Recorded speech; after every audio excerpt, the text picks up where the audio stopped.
Earth debate, Uncut and After Show. I'm your host Nathan Oakley, and if you are new to this channel, or you've not done so already, then be sure to subscribe, hit the bell notification icon and join button if you'd like to become a Nathan Oakley 1980 channel member and keep up to date with the Flat Earth debate. If you would like to support the channel, there is a super chat that runs alongside each of these shows while they are live, while they are premiering, and there's also a Ko-Fi, Patreon, crypto and thanks button in the info box below the video. Speaking of Patrons, I'm going to do a quick shout out to all of you who do support me on Patreon. So a massive shout of thanks and appreciation to Thomas van der Zander, Canna Bear, Gary Hughes, Measured Flat, Chris Wouters, Mr. Amish, Sensial Goat, Mitch Kennedy, Rod, The Name's Burley, Twad Wazzle, Jason Hornsby, Christoph Fournier, Flat Earth Travolta, JMels24, Unamento, Iron26, Endless, Golden McKinnon, Retro Bill, Level Playing Poem, Michael Kahn, John Kays, Patrick Gunnels, Banter, Mel B. Styles, Hairy Blade, Mobile Max 777, Rob W., Del West Watson, Unbelievable Productions, Blue Ridge Ranger, Abraham Mohammed, Skeptic 936, Life is Short, Texas Mike, Chow and Cat, David Wayne Foster, and Dank. So another massive thank you to all of you for supporting me on Patreon. Now I will hand over to whoever is in Discord and Google so you can enjoy their dulcet tones while I set up for today's live show.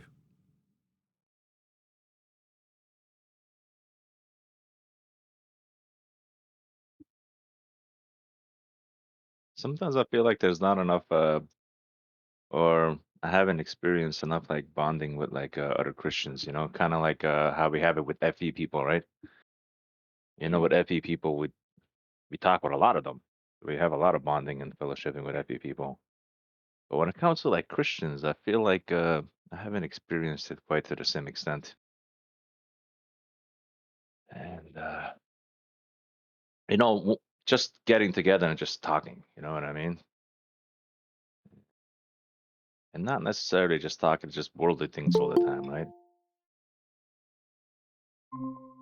I feel like sometimes when Christians get together, like they talk a bit too much worldly things, and uh, Do you think that's because like people are so divided on what they believe, like in a sense of obviously everyone believes in salvation part, but people because obviously we've got all the different groups, and so hence you don't bring it up or talk about it in fear of like provoking or making feel someone uncomfortable in what they're thinking. Do you know what I mean? no, it's I'll tell you exactly what it is. They don't read their word enough. They don't read the word of God enough. Because you see, what you fill yourself up with the most is what comes out of you. And when I hear a lot of people come out of people, it's like they talk about cooking and food and the news and you know what I mean. And it's like, oh well, that's what you've been filling yourself up with. You can That's always true. tell what people have been filling themselves up with what comes out of their mouths. So that's what I noticed. And the same thing with me. Like if I notice if I don't spend enough time studying and reading and stuff like that, more worldly stuff comes out of me. But when I do spend more time reading and studying, then it just comes out of me without even thinking. It's like it just happens. You can't do anything about it. Those are called idle words, right? Another way for idle words, I found one translation says thoughtless words. In other words, you don't think about it; it just oozes out of you, right? So idle words or thoughtless words might be a better translation because you don't think about it, and it's those things that you don't think about it or control what comes out of you. Those are the things that you're going to get judged on. Because you just said every idle word man should speak, they should give an account of in the day thereof. Right? Because people can control what they think, right? Like in their mind, their soul area, you could say. Remember, there's that proverb: "As a man thinking in his heart," but it actually is that has a man thinking in his soul, right? He says, "Eat and drink," right? He says, "Eat and drink," right? But his heart is not with you. So he can think in the soul one thing, but in his heart, he's like, "Yeah, I don't like this guy." You know what I mean? Yeah, no, But when totally. but when something oozes out of your heart, it'll bypass what you're actively thinking. That's why there's like the term like Freudian slip and stuff like that, right? You can't constantly monitor everything um, that you don't want to air out, right? It'll just slip eventually, sooner or later. You can't control that. what you really think in your heart eventually comes out, no matter how hard you try to suppress it with your mind.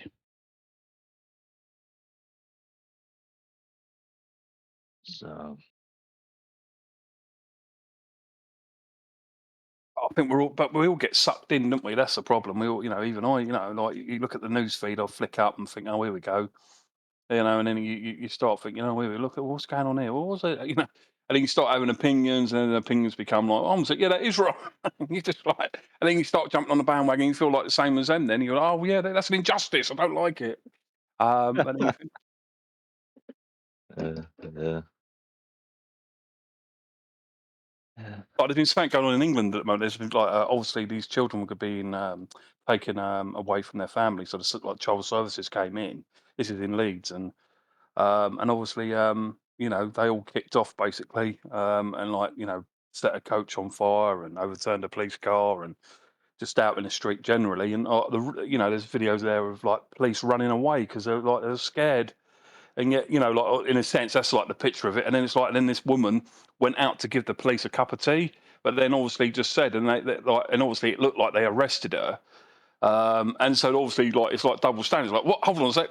You can light a coach and you can turn over a police car and not get arrested. But if you go out with a cup of tea and then say the wrong thing, you get arrested. So that's what it was like made to look like. But obviously, the police arrested her to save her. Like to actually save her. That's why they did it. That was their excuse. And you just think, is that what the place has become? It's like, what? I've done the same. I've muted people and timed them out for their own safety. uh, Just how the narrative gets spun, isn't it? And then I fall into it straight away. I'll just be like, oh yeah, well if that's true, God, that's true. And then straight away I form the opinion, and then that's it. I'm already on there. Like instead of actually going, hold on a sec, let's stand back. Yeah, what's actually being said here? yeah, you can't. Exactly, you can't judge by appearance, so to say, right? You can't Mic judge by check. appearance. Hello, Neil. I know.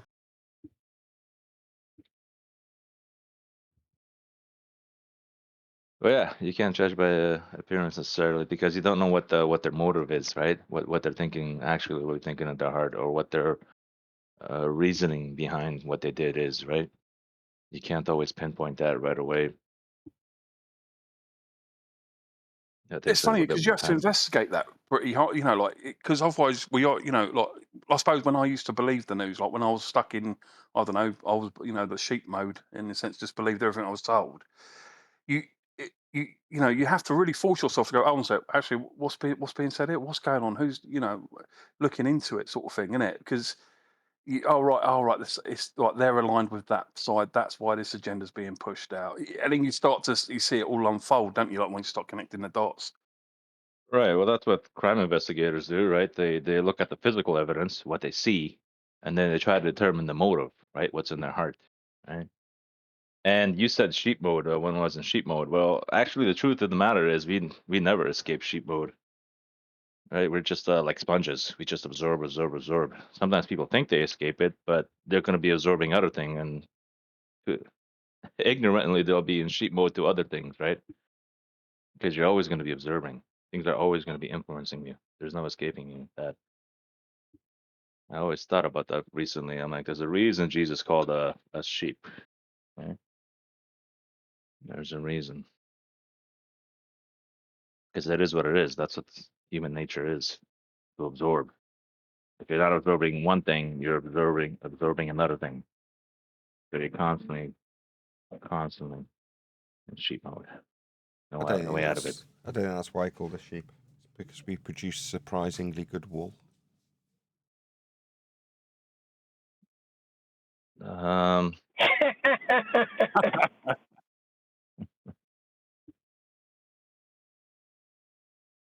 but yeah, that's what it is. Because you think about it, like, if one thing doesn't have you, another thing has you, right?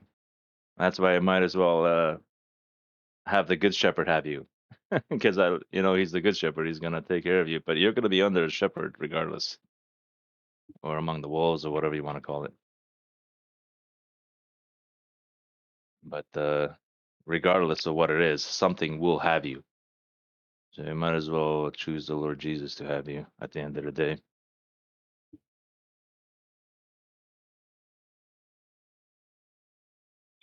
Is that Brian here, nice and early? And here, hey everyone, how are things? Nathan. Hello, Brian. How about just how are you all today? I'm doing good. I'm gonna duck out soon though. Today, nobody else is gonna be in. Maybe I'll be on tomorrow for the whole show, or after tomorrow. I'm gonna catch up a little bit with you guys, so I'm gonna try to have at least a day or two where I'll follow an entire show.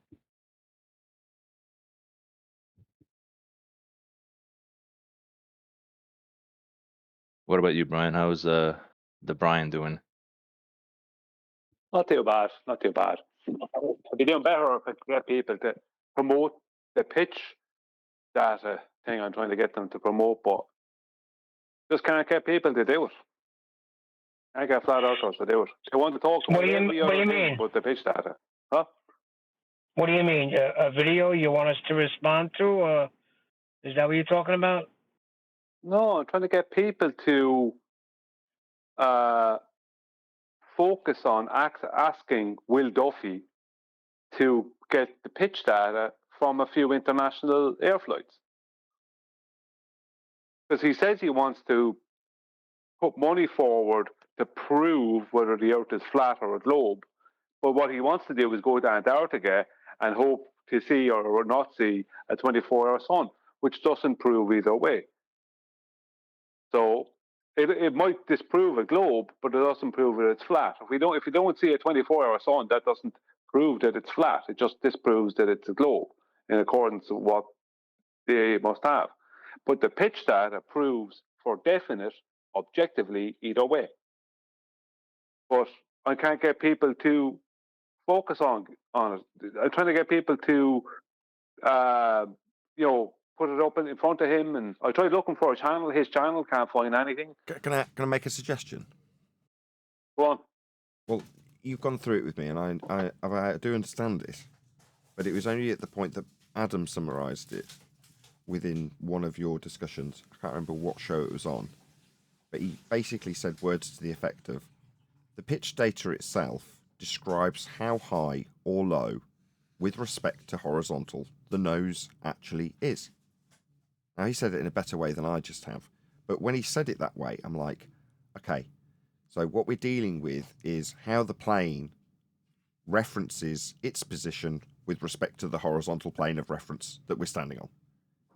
That's what it is. That's the definition of what the pitch data can only offer you. It's in an angle. It's talking about the nose, and what's it with respect to? Horizontal, right? Yeah, but it's not in respect to the horizontal of the Earth. It's in respect to the horizontal that's created by the gyro of the plane. Okay, gotcha. But the point being. Let me just quiz you then. So what you're suggesting then is, if you've got the reference as the gyroscope, where I said it was pitot tubes last time, not showing my complete lack of knowledge of planes, but nevertheless. Okay, so we were with respect to the plane of reference in the gyro, or the gyroscopic reference, however you phrase that, it doesn't matter. But what you're suggesting is, once you've got a correlation with the data, because you're flying at a given height, with respect to that gyro to reference, to maintain altitude, and therefore the pitch data shows you how high it is above the ground. If it's maintaining level flight, which it is, then it's not going around a curve. But you've got to actually see that data logged with respect to the pitch of the nose. Correct? Yeah, but altitude is no connection to what I'm asking. See, altitude is just like whatever. It doesn't matter how high above the Earth you are. Like it could be. No, I'm not saying it is. 20 I'm just feet saying, or 20 miles. Sure. I'm just saying when they maintain flight level, regardless of the flight level. I'm not trying to incorporate a horizontal so I can get a gotcha in there to say, well, you're going to give that height with respect to a plane. I'm not doing that. I'm just saying once they are at a flight level, yeah? Yeah, cruising altitude, kind of. That's how you're phrasing it. That's what I was fishing for. Once they're at cruising altitude, so we're not convoluting different standards of proof, both equally valid.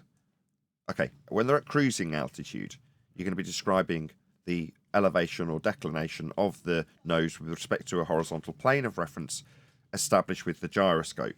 And then we can reference the ground along that journey, correct?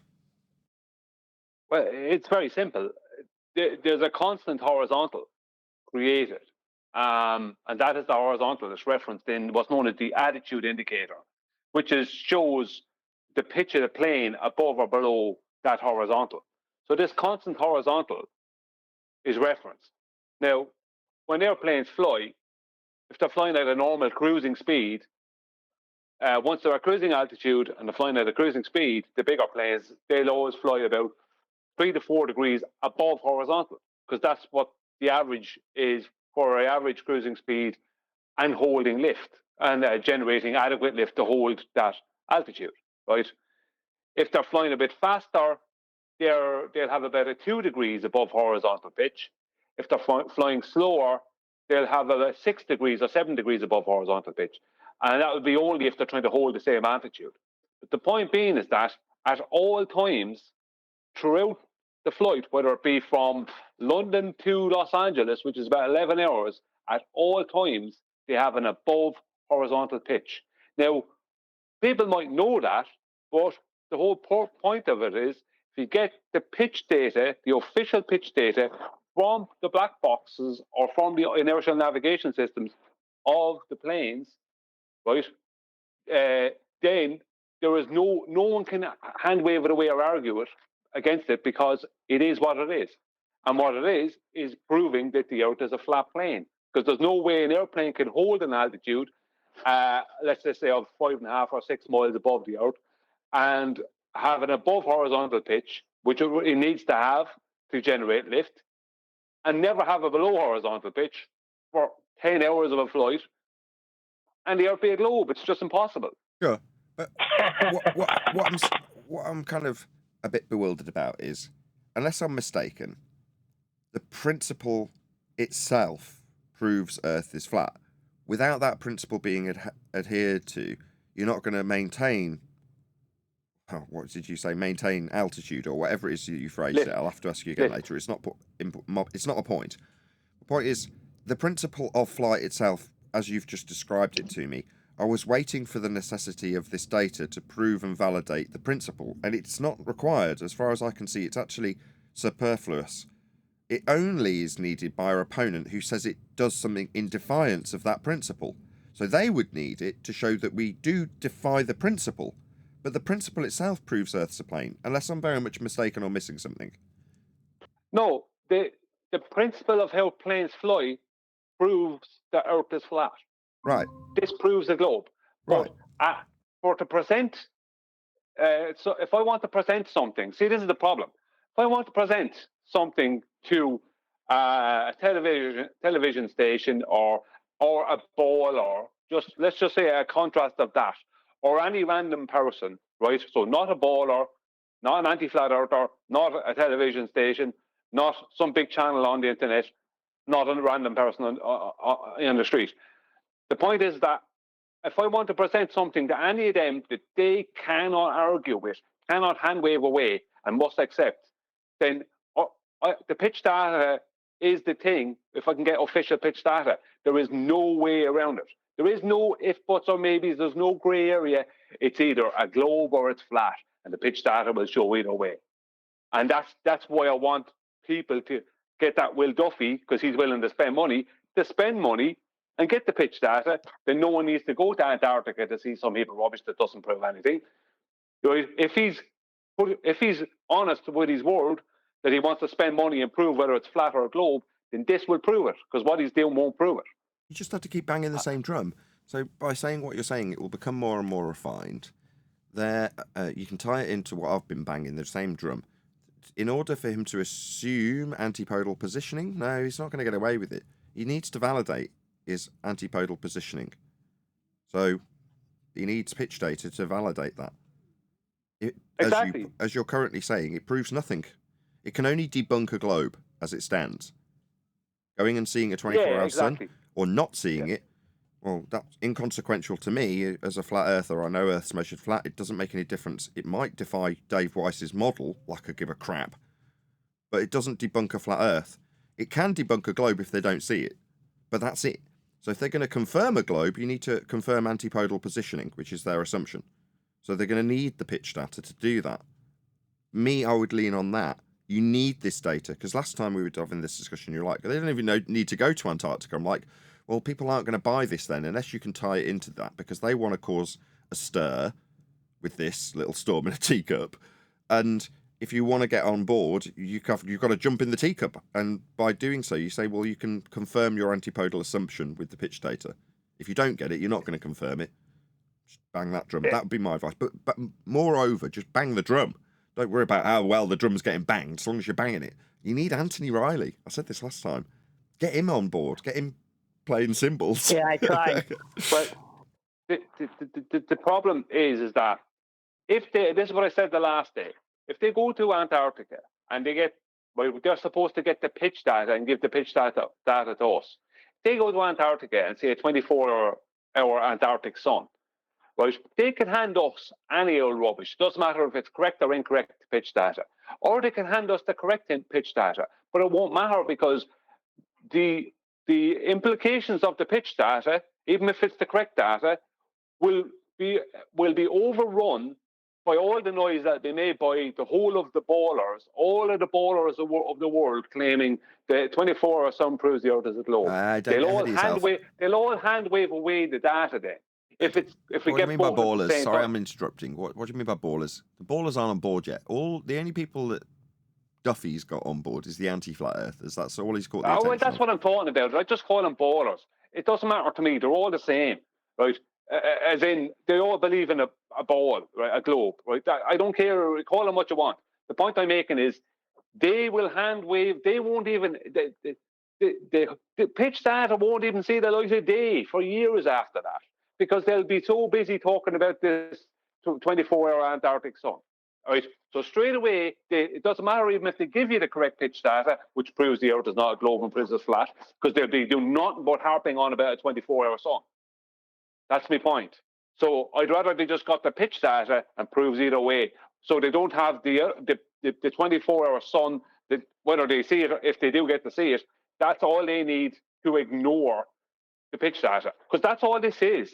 They're all on board with this because it helps them to ignore and hand wave away the past 10 years of destruction at our hands. And they'll do the same to the pitch data if they can, if they see a 24-hour sun. They won't. They'll be too busy. They'll be too busy ignoring it and talking about the 24-hour sun and hand waving away, the fact that the pitch data disproves them. They're antipodal assumptions. They'll be too busy doing that, and that's why I have an issue with trying to mix the two.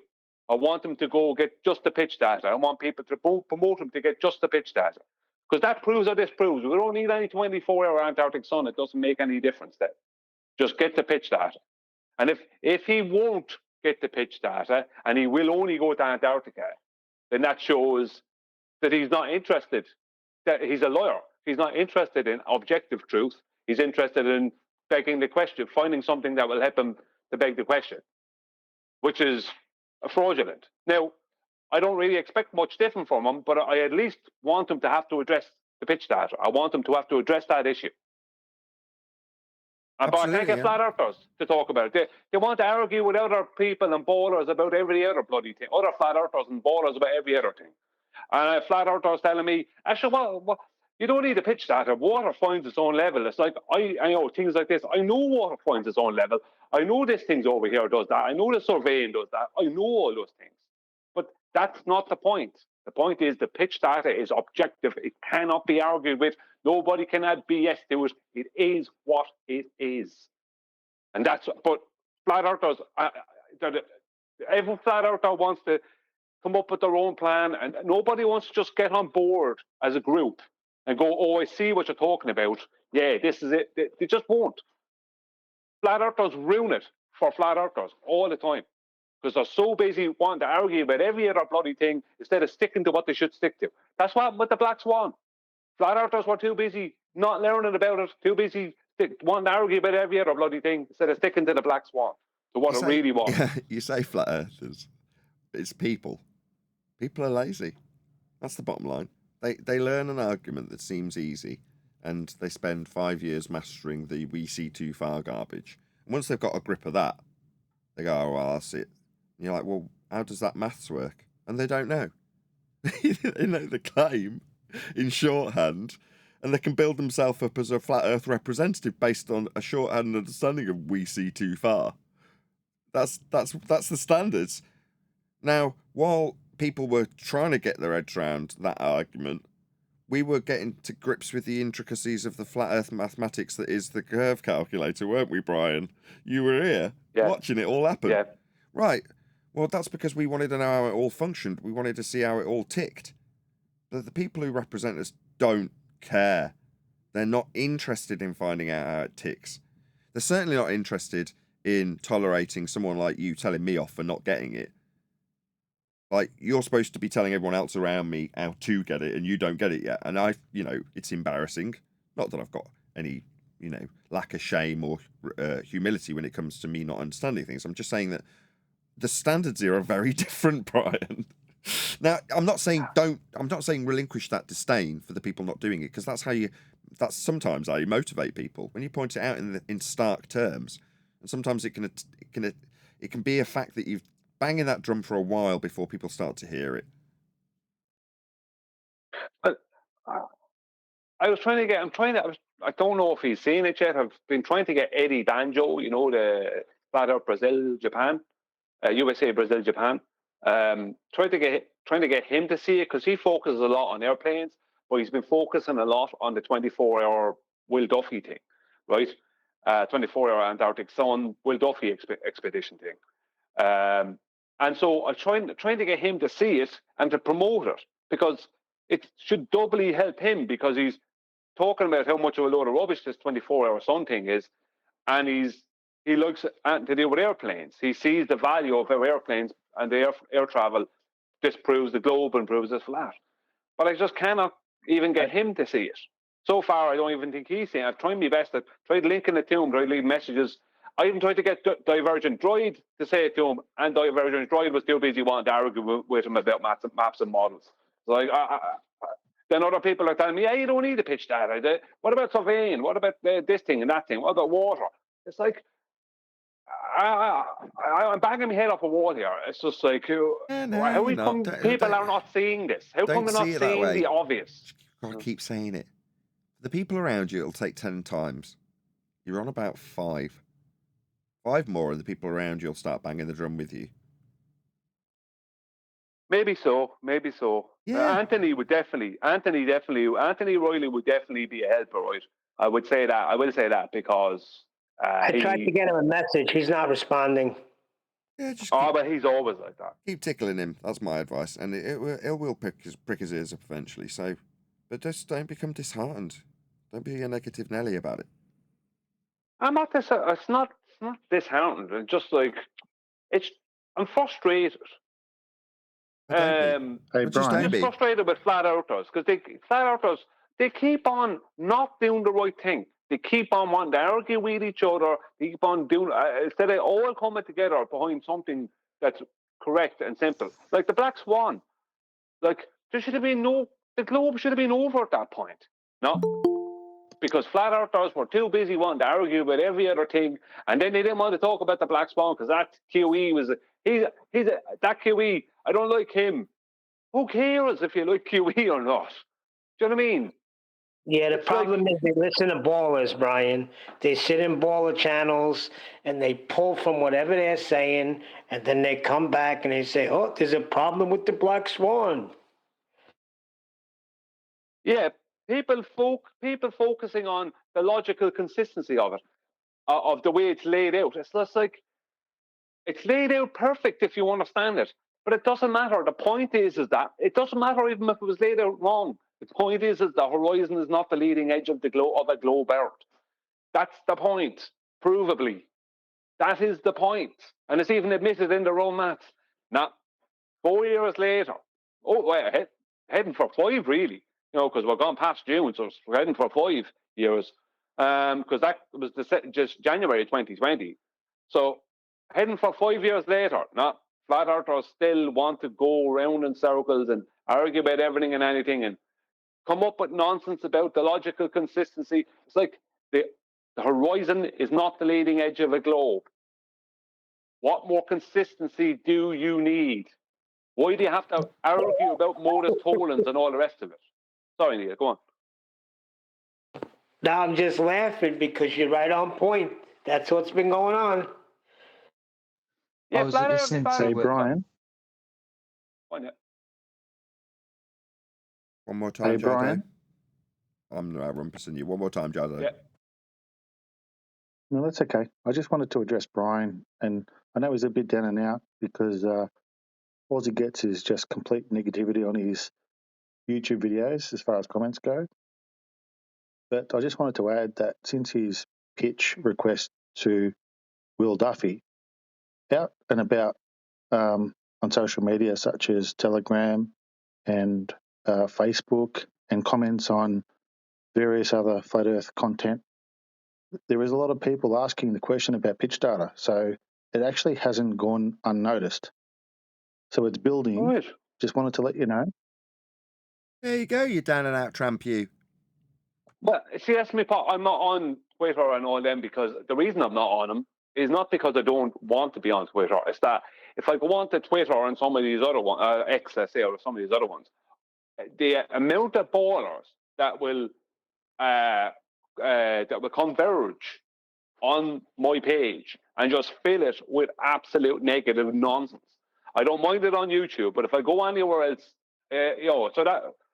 so I'm glad to hear that because I want Duffy to have to address this. I want Duffy Duffy says he wants to pay money to prove for definite either way.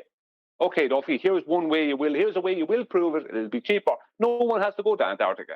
You don't have to deal with anyone falling off a glacier, or you know what I mean, falling off the ice wall. You don't have to deal with any of that. You know, just get the data. Isn't it? No one's going to slide off the ice wall. That's all you're going to prove. You're going to prove that he's a fraud because this is going to get to him, and he's not going to do it. He's not going to want to do it because he's a fraud. I even already know, I think, what his response will be. I won't say it now. I'll see if he says it. But when he says it, and I'll say it to you then. I might say it to you later when we're not online. But I reckon, I thought of it the other day. What will he say? I have a fair idea what he'll say to try and so he can avoid having to do it. The guy is either fooling all the ballers, completely fooling them, and leading them down the garden path because he knows there isn't a 24-hour sun somehow, or he's a complete fraud, one or the other. Yeah, hey, you know Hervé Raboni, the French sailor. Oh yeah, Herbie, yeah. He was saying in a video Taboo put up there today, he was saying when you're south doing races and you're 50 degrees south latitude, once every 24 hours the sun passes north of you. He also said some stuff that pretty much blew me away in terms of how he described it, because he's describing it being shorter in the south than documented in terms of the land masses. You're like I was wrapping my head around it and thinking, well, have they concealed it all in the massive amount of ocean on the arse side of the planet? Is that where they've concealed all of it? Because they've got to have. He said it the wrong way around. Same in the north. He was like, there was longer distances in the north. I'm like, really? Okay. So it's going to need some digestion because I took it in while I was literally I'd just woken up. It was about 7 a.m. and he just published it, and I was like, oh yeah, I'll watch this as I'm rubbing my eyes.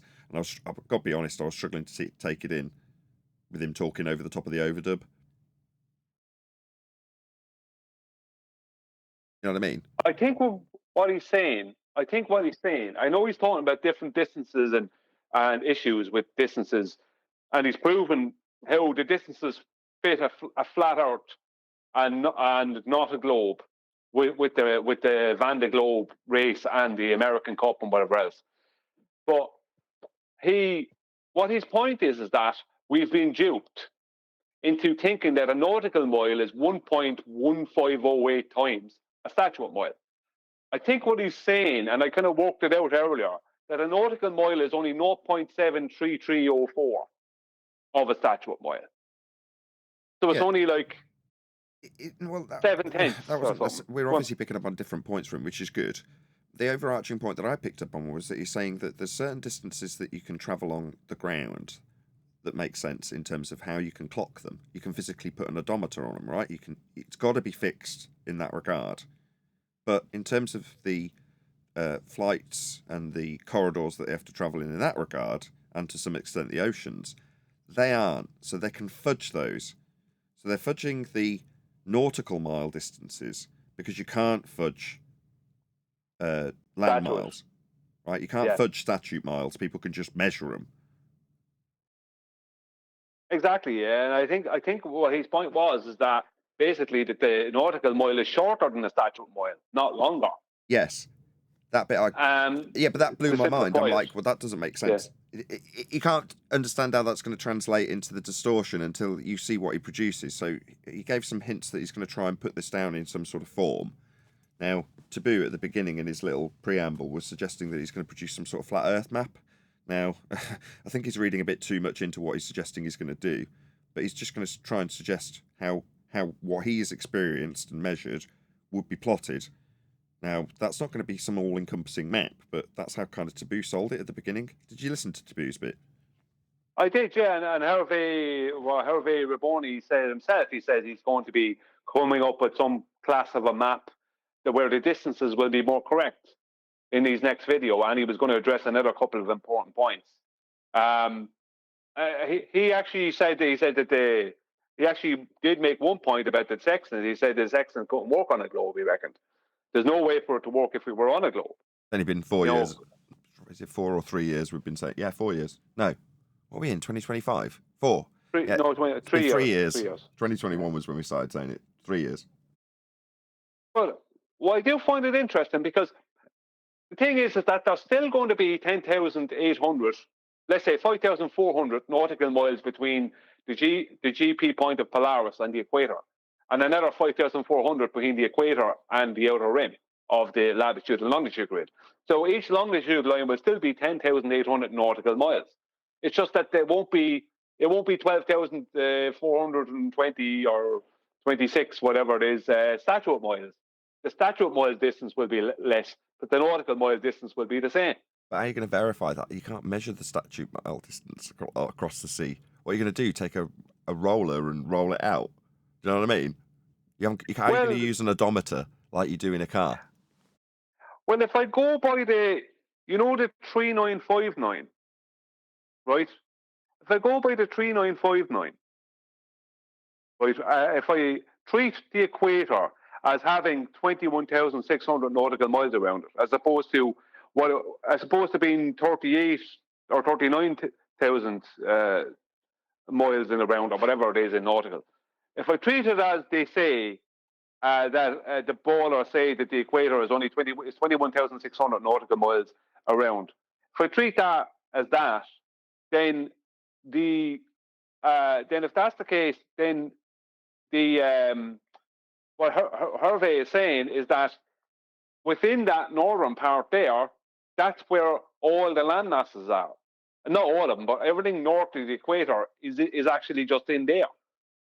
He's saying, and he's saying that basically that would mean that the radius of that would be 339 something. I say 3,390 something nautical miles, and if you convert it, or 3,440 or something nautical miles, and if you convert it, then you get almost 3959. So if you use 3959, or if you convert it, which I did, then it makes every nautical mile only 0.73304 of a statute mile, as opposed to being 1.1508 statute miles. So it shortens the nautical mile by a great amount. But he said this is the truth. He said this is the truth. He said, according to him, it's the truth. He said he can prove it with the distances and the speeds, because he was saying the claims at present of this massive area south, that for boats to sail at, sometimes they'd have to have ridiculous speeds that they can't get to. you know what I mean, the boats that are in these races, that they can't get to 120 kilometers an hour. The max speed they can get to is like 30 or 50 kilometers an hour, and that's only at certain times with wind and all that. That they can't do that. That the only way for them to actually, the only way for them to actually be doing what they're doing in the earth be flat is for the nautical mile and statute mile ratio to be different than we're told. I thought it was much more up our street, fascinating when it came to the fudging of the footage in terms of speeding it up. You're like, wow, they've gone to that extent so that if somebody was to track a landmark, they'd get the right speed that they're claiming. Now, unlike photography coming from space where you can just debunk the region, you're like, to me, that's, to the public it's far more subtle, but to me it's more egregious. I don't know about you. What was your feelings on that when you saw that? Well, you're really being duped, because he reckoned that the people who are the dictators of the Van de Globe race, those who put on Van de Globe race, that they definitely have to know that the earth is flat, because that's the only way they would know to mutate the whole thing. I'm glad you said it, because I don't want to be tarred with that. But should I just agree with you?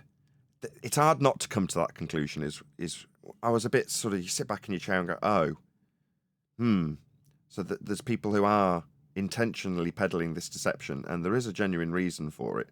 It's not just, we accidentally, no, there's a reason why you'd have to do this, and it just does make it that much more telling that somebody's gone out of their way to do that. Well, they're going out of their way, you know. Like he reckon, let's put it this way, he reckons the planes aren't flying as fast as they say they're flying. He reckons they're flying a good bit slower.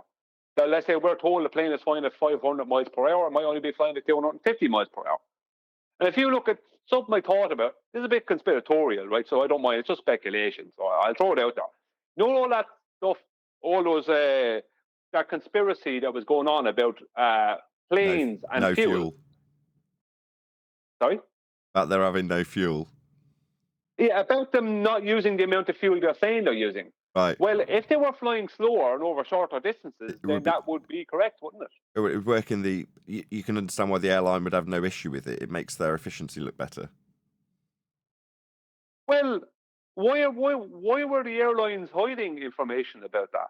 Well, because there's people out there who have really put a lot of effort into that, into working out how much fuel they're claiming has to go into the plane to fly for whatever. Yeah, let me just read between the lines and summarise it. What you're saying is, when there is something awry, it's always a good idea, if you're the person doing the dodge, to put a few bullshit conspiracies out into the mix, just to quite literally muddy the waters, right?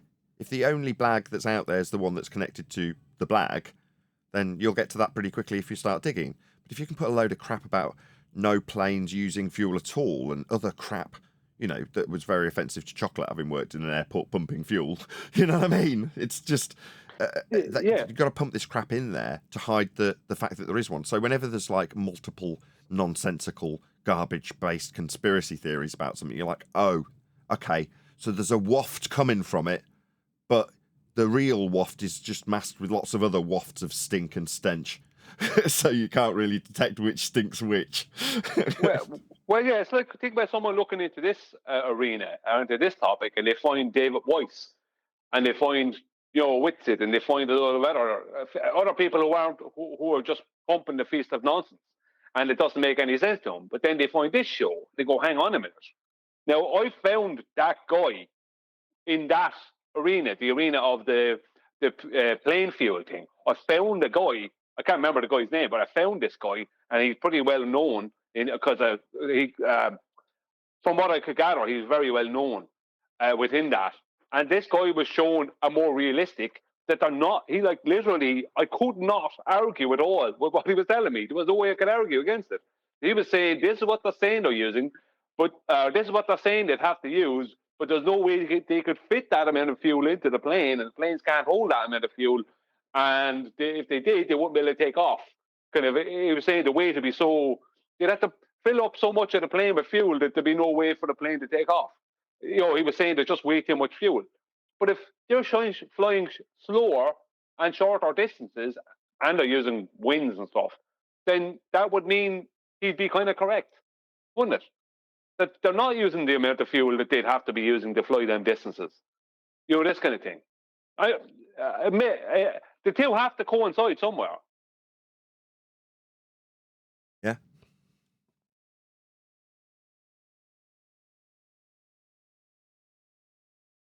Yeah, it is amazing how stuff like this can give off as I call it, a stench. And in some instances, but for the fact that there is a load of other garbage that's been thrown on the waste heap for you to sniff, but just never get real close to the actual source of the actual stench. The reason this other stench is masking it. You just get tied up in the subterfuge, don't you? And then you forget about it. Well, it's not worth digging. Sorry. It's like all of them. It's just not worth the digging because you've got to. Unfortunately, you have got to chew the meat and spit out the bones.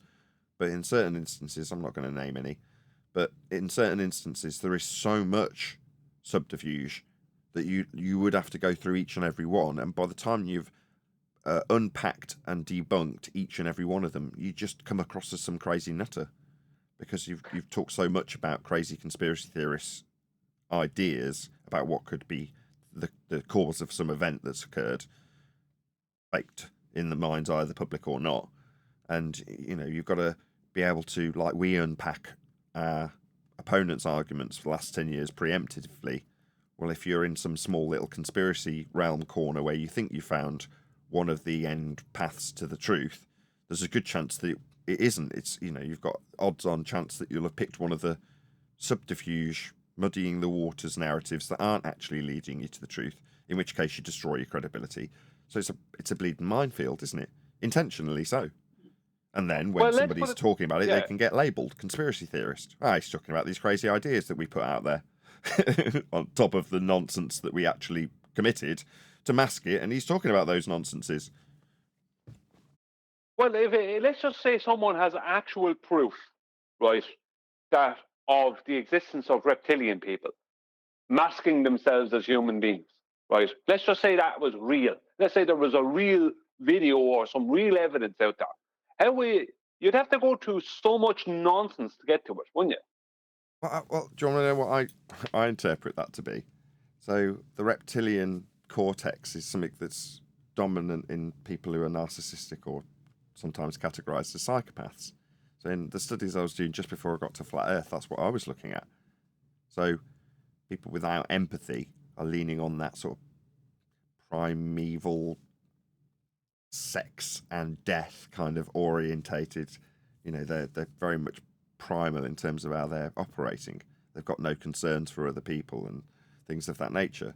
Well, that is sometimes described in narcissistic circles, the people who discuss the topic, as being reptilian-like in terms of the way that particular creature will behave, its motivations. So when you look at the top of the tree, in Thomas Sheridan's words, we covered him recently, the cream floats to the top because he while some people describe psychopathy as like a mental illness, he was like, well, no.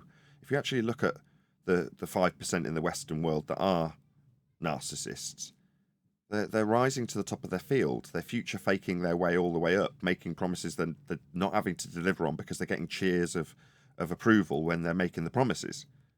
And then you see politicians making future faking promises because it gets cheers from the audience in the moment.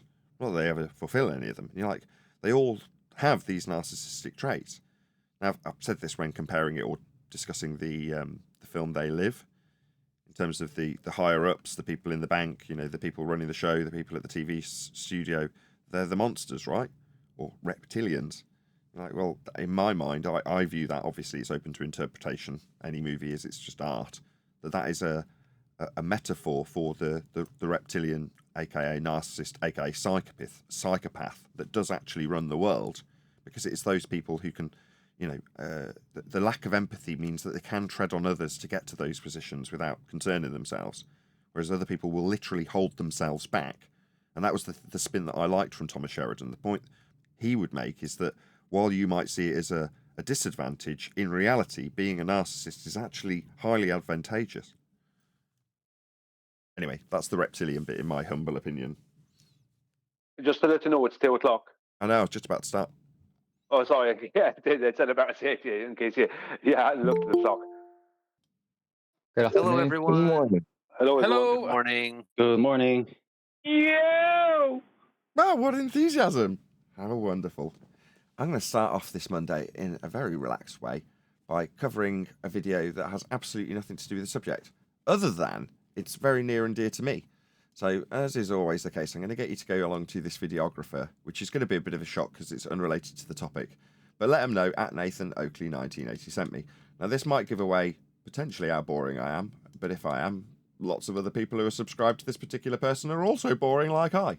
But he covers road journeys in the UK, and I used to be a rep driving all over the country, so I've seen, you name the town and I've been in it. And in this instance, coincidentally after coming home from a day spent right outside Warwick Castle, a little theme park that's there for my daughter's 8th birthday, which was on, it's going to be this week, but the party was over the weekend. And then I come home, first video I turn on YouTube is this, Great British Road Journeys, Warwickshire, Shipston on Stour to Kenilworth, which is basically where I live, all of the surrounding area. So if you're familiar with the show and you've seen, for example, my daughter standing underneath a windmill, the windmill that is in that particular shot is one of the things he covers, along with various other places. Here we go, there's that windmill. They've actually, typical ads play as soon as I want to talk about something actually on screen. I will shout you out in a second, Jardo, I promise. More ads. Okay, once we finally get through these ads, I will actually promote the bit I wanted to. So this is just literally in the last couple of weeks had these blades taken off it, but that's the windmill that goes by in the thumbnails that shoot by. I say thumbnails because I've often used them, but without words on the stills that go by. So you might be familiar with this, along with things like Warwick Castle and all the other places that we generally go around as a family. And it's just one of the reasons I wanted to point it out was because it's a nice place. So if you want to know what I generally get up to and where I generally live and how beautiful it is, because it is exceptionally beautiful around here, I want you to check out that video, and you can get an idea of the sort of day-to-day stuff and the road journeys that I take when I'm taking my kids to do home education classes at other people's houses. And yeah, you might spot some familiar things that you'll see in some of the shots that I take when I'm out locally doing videos, like Kenilworth Castle and Warwick Castle and various other very old buildings that we, shoot because it's nice. There you go. Please let Auto Shenanigans is the name of the channel know at Nathan Oakley 1980 sent me. I don't know if is it worth me playing a bit of the video. I don't think I will. I think I'll leave it for the audience to actually click on the link and check out the video for themselves. You've seen some of the views flashing up on screen, and he does send out a drone. So where I get fairly mediocre views of these places, he's sending out drones. Of course, I'm not being able to still on them to get much better shots, like of the clock tower just up the road from me in Kenilworth. Anywho, check out Auto Shenanigans. Please let him know at Nathan Oakley 1980 sent me, because it was such a nice video. Leave him a comment. It'd be great to get this video moved along in the algorithm as he moans about the prices of the car parks in our local area. Anyway, it's good stuff. So that's just a light-hearted way of getting the week going by, getting you to check out Auto Shenanigans as opposed to something that's slagging off Flat Earth. So enjoy. Hope you do. It's showing you everywhere that I live. Please let him know at Nathan Oakley 1980 sent me. There is a link going by in the live stream chat right now. I'll put another one because it's not on screen for me to show you. Maybe he'll make a video about us. I doubt it highly. But I will say the same call to action as I do when I share the links to anybody's video and send you on your way to let them know at Nathan Oakley 1980 sent me. The reason we typically do this, if you end up watching this video, Auto Shenanigans, asking why the hell has he done this, is because we don't get very much YouTube algorithmic love because we're flat earthers. Subsequently, all the love for us goes towards our opponents when they type that into the search engine, and we invite our opponents to share our links if they were to respond to us, which they never do. So that's why people are going to your channel and saying, hey, at Nathan Oakley 1980 sent me. So there you go. There's the explanation. Pretty much outside the remit of what you do. I'm not expecting a response or for you to say, actually, I've travelled all over the UK and I can confirm it. It's all flat. How the devil are you? Nevertheless, you'll check it out, I'm sure. That's it. Links going by. Anybody familiar with Auto Shenanigans? I highly doubt it. No, nobody a big fan of looking at why motorways have been built. I remember you mentioning him before. I think he's does wonderful. he fly a drone around the place and show a place for what it is from the air and that kind of thing? He just drives. So he's got what I would call a Retmobile. He's got an old Saab, and Ian, his mate, he got made redundant, I think, when it was COVID, and he was like, I need a living. So he had to think, how can I build a channel? He's like, well, I'll go out and I'll just film locations in the UK in the best possible way, have a little ramble about it. He got a little theme together, which was to have a 1940s guidebook and try and follow the roads in the guidebook and go to the Michelin recommended sites rather than the modern ones. So that was his spin that he put on it. And then he started doing a series about why motorways got built and any secrets of the motorway was the name of the series. And that particular series just managed to turn his channel from a couple of thousand to now a good nearly 200,000 people just from one series about why motorways were built. Now I spent my, 20s to mid-30s driving up and down all of these motorways. And I was fascinated, so I clicked on it for that reason when it was presented to me. And lots of other people have obviously done the same. But since then, like I say, he does these really nice road trips where he just shows you nice parts of the country. And most of them, I've been to. And I'm like, yeah, I agree with you. That place is an absolute dump. Or, yeah, I agree with you. That place is picturesque. Or whatever. You might not be into it if you're not from Britain. Or you might just want to see, oh, well, what's it like to actually just live in a British town? Because you might think, well, what's it like to live in Europe? Well, we're very European, apart from maybe Kenilworth, which was bombed, apart from that clock. But generally, there's some very historic places in Britain that you can live, and especially the rural areas. People may not appreciate what it is to be a Brit or to live in this country.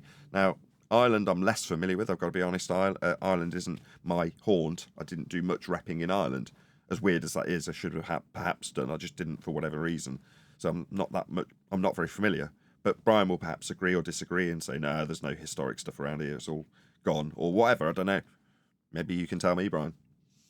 Well, as far as if you're making a video in a car for a road trip, Ireland is good because there's loads of winding roads. There's loads of stuff. You know what I mean? We don't have loads of motorways. We have more like winding roads and stuff. So, if the weather is nice, yeah, today is not too bad. Yeah, you'll get a good road trip video, definitely. When you say motorways, are you talking about what we call expressways? I don't freeway, know, yeah, a freeway, but yeah, like a freeway near, basically. I have watched.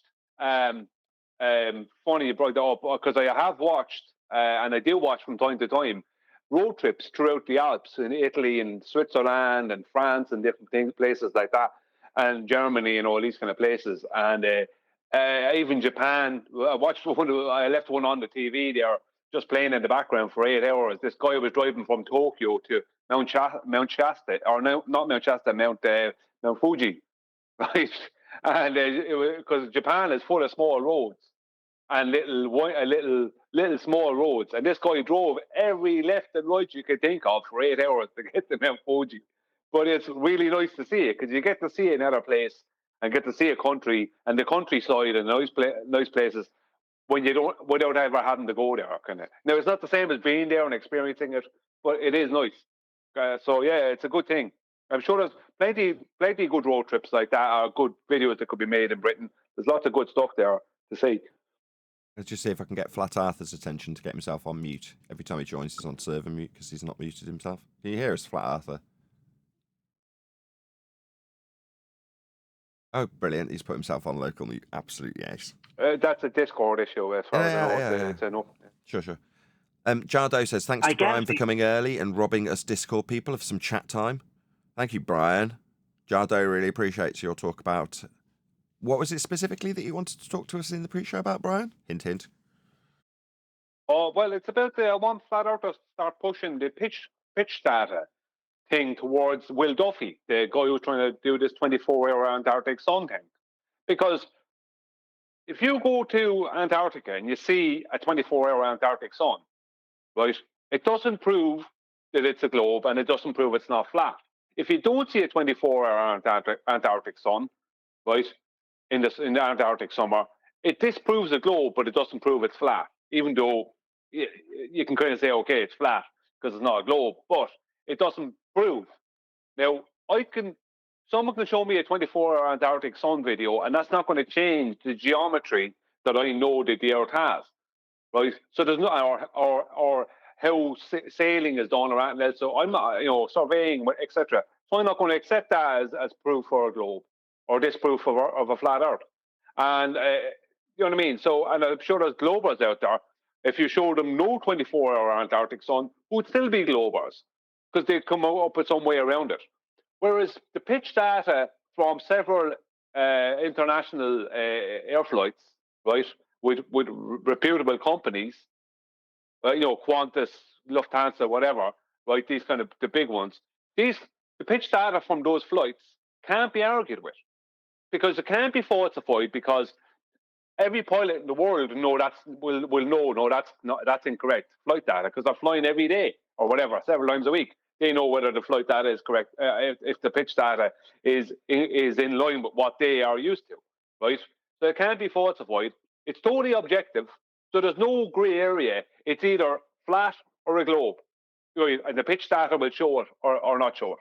So I have a video addressed to Will Duffy on my channel, and I'm hoping just people just promote that and promote the idea.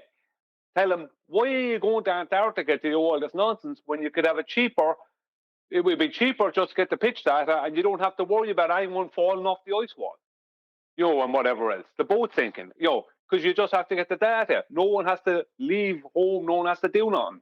You just get the data and that'll prove either way because Will Duffy is stating that he wants to pay money to prove whether it's flat or a globe. Okay, but the way he's going about it is not going to prove that. Sure, yeah, we discussed that in the pre-show too. You need to lean into it rather than push against it. Do you know what I mean? In the pre-show, I said, if you just say, well, it's not necessary, you also moaned that people are like, well, what about, you don't need the pitch data, what about surveying? Well, you're effectively saying, we don't need the Antarctic trip, what about pitch data? No, lean into the trip if you want people to take on board why it would be necessary. Yeah? I won't, and the reason I won't is because I don't want people to be asking Will Duffy to just get the pitch data from the flight that they're going on the trip with. Because if Will Duffy sees a 24-hour Antarctic sun, whether they give us that data or give us some fraudulent data won't matter because nobody will get to see it because they'll be too busy telling everyone it's a globe because there's a 24-hour Antarctic sun. Nobody will get to see it. To think that the bunks, the Earth being a globe, nobody will get to see it. You got to because they'll have this 24-hour Antarctic sun that they're going to tell everyone proves a globe and it doesn't. Okay, you can't piggyback on it and decry it, is what I'm saying. You're on too thin a tightrope. Listen, you guys go into Antarctica. The pitch data is more important than your trip. We'll discuss it after the show. It's one of them. All right. It's clear that we don't agree without you being rude. You haven't said that. No, I don't agree at all because I know what will happen.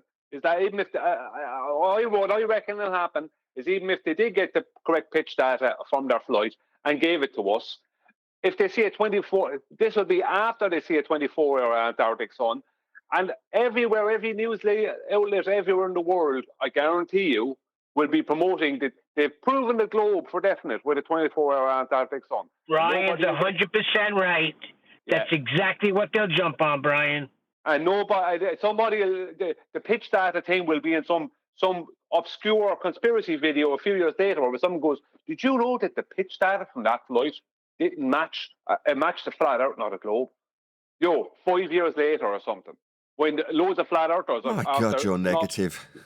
Yeah, well, after becoming globers again because they're dopes. You're such a negative. You've got such a negative outlook on these things. Hold on, it's not that we're negative, Nathan. You're just so naive.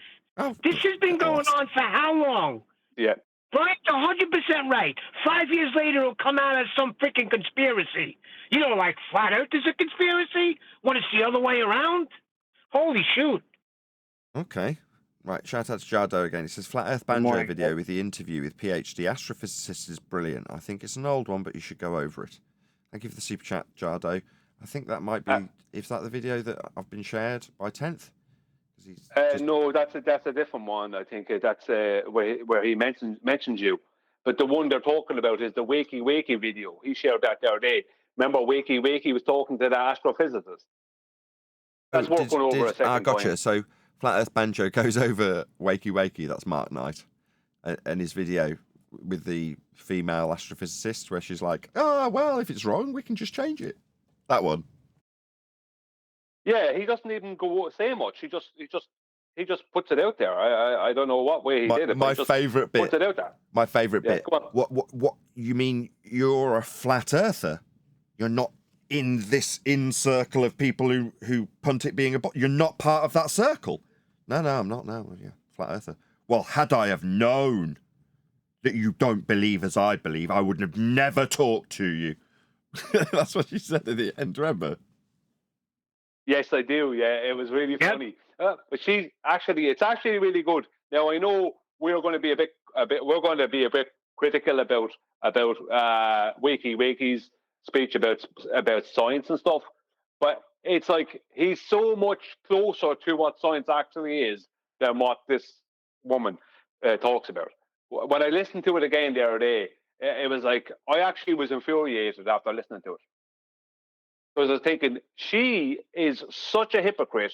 So, she contradicts herself, and then she wants to talk down to somebody as if she has some authority on something, when she's after spending a whole hour talking total rubbish. Do you know what I mean? Well, she wasn't. She more or less. Go on. Well, it wasn't that she was talking rubbish. It was more the fact that she's just going over a flawed aspect in the model that's being teased out of her by Mark. And he's just leading her nicely. He's not saying very much, but he's leading her nicely and nodding when he needs to nod. I thought he did a really good job, Mark Knight, that is. In terms of her zealotry, it was off the scale. But it was only exposed when she found out he was a flat earther. Up until then, it was all very jovial, and the things that she was saying were devastating and would have never been confessed to if he'd have disclosed he was a flat earther. Oh, we'll just change it. It's wrong. Oh, well, if the model's wrong. Oh, yeah, I think it was brilliant. He led her right to the hangman's rope. Good morning, guys. Good morning. I remember as soon as she was skeptical, she asked him what his credentials were, and she figured out he was a flat earther, and she was like, I should have never done this interview. Is that the one you're talking about? Yeah. Oh, yeah. That's one of my favorites. I don't know where Mike Knight will still be available on his website, which is wakeywakey.com. But as far as I know, his channel's defunct. So I don't know if he's still got a YouTube channel. He may have a YouTube channel, although I haven't looked it up for a while. But yeah, that Mark Knight, he was one of the smarter flat earthers from the first wave of flat earthers 10 years ago. Him and Matrix Decode, who lots of people have gone under the name of. But nevertheless, Ben and Mark were like a bit of a double act for a time. But originally it was just Mark Knight, Wakey Wakey. Very, very informative, interesting stuff. He was a guy who pointed out, I remember when I first met him, there was a bit of a furore over Windows 10 giving the system access to your cameras and microphone. And everybody's up in arms about it. And I was talking about it with him, and he was laughing his head off, going, that stuff was put in like whatever came out in 2007. I think it was Windows 7. And he was like, that was already fully implemented and working in that. It's just they didn't tell you. All that's really changed is they've put it into the EULA. That's it. But in terms of what's been happening, it's just they didn't tell you. And I was like, oh, right, that makes perfect sense. So there you go. I shared it in the master beta if you want to go over it, a bit of it. Because it's one of those videos you could totally go over more than one time. Because there's lots of people that might never, because a lot of people never heard it until they heard it from Banjo, even though it's been out a few years. And so they obviously wouldn't have heard your critique of it, or our critique, let's just say. It wasn't a critique, I just interviewed the guy. It was at the time that I was doing Flat Earth UK, and I was more intrigued as to how people had made their way to the subject. All the way back then, I was intrigued on the path, because the path stunk. And I'm like, how's everybody got themselves treading this path? And all of them had an element of conspiracy to them.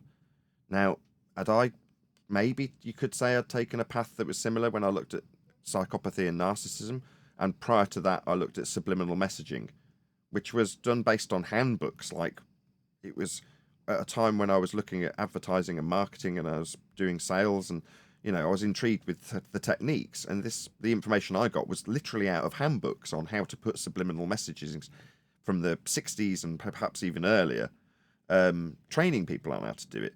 So I don't know if, some might say that if you're not in the know, subliminal messaging is slightly conspiratorial. If you don't know and someone points one out, you're like, no, they'd never do that. Well, it's standard fare. But that and psychopathy, I don't necessarily see as conspiratorial subjects, but it's still, in terms of the YouTube algorithm, threw up autoplay of Math Powerland while I was watching that stuff, let's put it that way, for me to go, oh my God, it's flat! Just from a couple of words out of Math Powerland on, like I say, auto-played video. But that made me think, well, how has everybody else made their way to this subject? What's their path been? And a lot of it was conspiratorial. Lizard people, sorry to shame you, Morgile, but that's you. And, various other Mandela effects, and name some feast of nonsense for me. My mind's gone blank. What was there in the glitches in TVs that were suggesting that people were lizard people when there was distortion glitches from Clone transmissions? centers, blah, blah, blah. Say again? Clone centers. Clone centers, God, yes, of course. Taylor Swift's a clone. 9/11. 9/11, yeah, all this crap. And I'm like, all these people have come on all these stupid conspiratorial paths to this subject. So there's a propensity, is that the right word? I don't think it is. Propensity, that's the right word.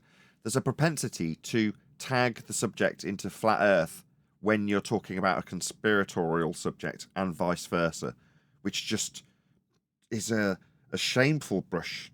Now that we're 10 years into it and we can say Earth's measured flat, how shameful is it to tar us with people who think the Mandela effect, or clone centers, or lizard people, or 9/11 conspiracies in all shapes and sizes?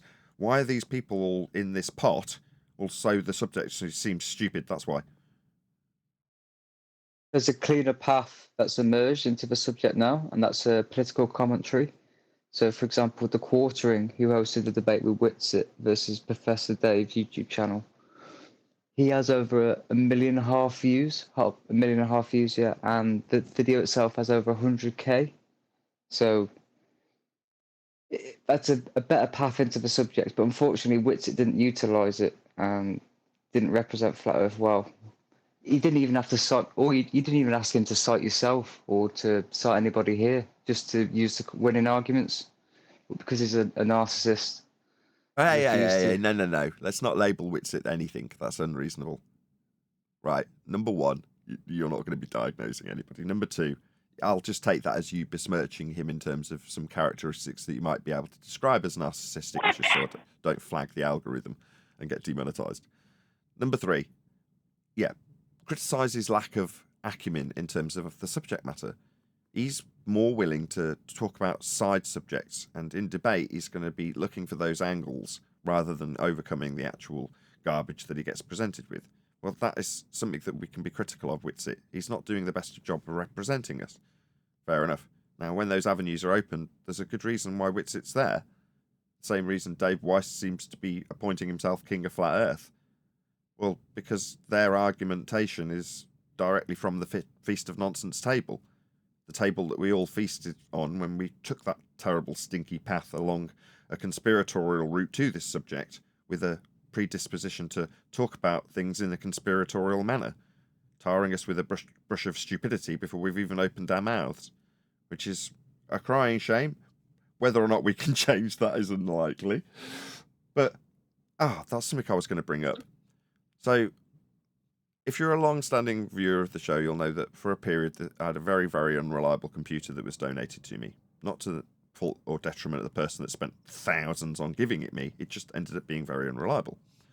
And as a consequence, it got changed out with another computer from donations from a Patreon, which, if you know who you are, you haven't said I can or can't mention you, but thank you very much. And that computer, by coincidence, has been reasonably reliable, but has had a fault with the chips. like a worldwide fault for these particular chips that are just degrading with time, one of which is the one I've got, so that particular number, or SKU as they call it. Anyway, one particular YouTuber whose name is Frame Chasers has kept his community sweet and stopped their systems from blue screening ever since the chip came out, and he started fiddling with it and telling his community how to get it to work. Now, all of the massive communities around this guy, not massive, but, you know, in the scheme of YouTube or us, certainly they're massive, right? Tiny in the real world terms of tech, but nevertheless, tech tubers, by comparison to him, that are massive, are scratching their ass, not having the slightest idea how to deal with this problem, speculating left, right, and centre, putting out disinformation as a result. And he's the first to say, look, I'm sure these people are lovely, they'd be great to have a pint with, but they don't know what they're talking about. Now, none of my Discord server have had this issue. They're all sweet. Now, the overarching point that he tries to put out to his audience is, you've got to, for him, look after your own community, and in terms of you as a community member, don't be looking to Intel or AMD. You've got to look after yourself. Yeah, you can't worry about the fact that they've ballsed it up. It's been like that forever. There's always something that will make a computer go wrong. And, you know, in his community of techies, they're all happy. They're all playing their games, because that's all they're interested in, just playing games without the computer failing, right? Which is ultimately just having computer stability. So he's learned how to achieve that, keeps his community happy, and says, don't worry about these bigger YouTubers that put out disinformation. They're appealing to people who, they don't care that it's disinformation. They're not going to validate it. They're going to make purchasing decisions based on their size and what they tell them to buy, not on whether it's good or tested, because they're interested in getting their commendations and their free stuff from the manufacturers and putting it out reviews on a churn that gets some views. They're not actually interested in whether or not you get a good product that will work at the end of it. So his overarching attitude is, I'll worry about me and my community. And if me and my community know that what we do is good, and they go out into the debating circuit if they are a member of this community, well, I'm now comparing it to us specifically, if our community go out into the circuit, I know they're not going to get their arse handed to them with the arguments we present them. Now, do I have to concern myself that Witsit's community will have their arse handed to them when they go out and try and debate with the great unwashed when it comes to flat earth? I can't concern myself about that. I can only concern myself about the community I have managed to build. And I genuinely do concern myself about that community.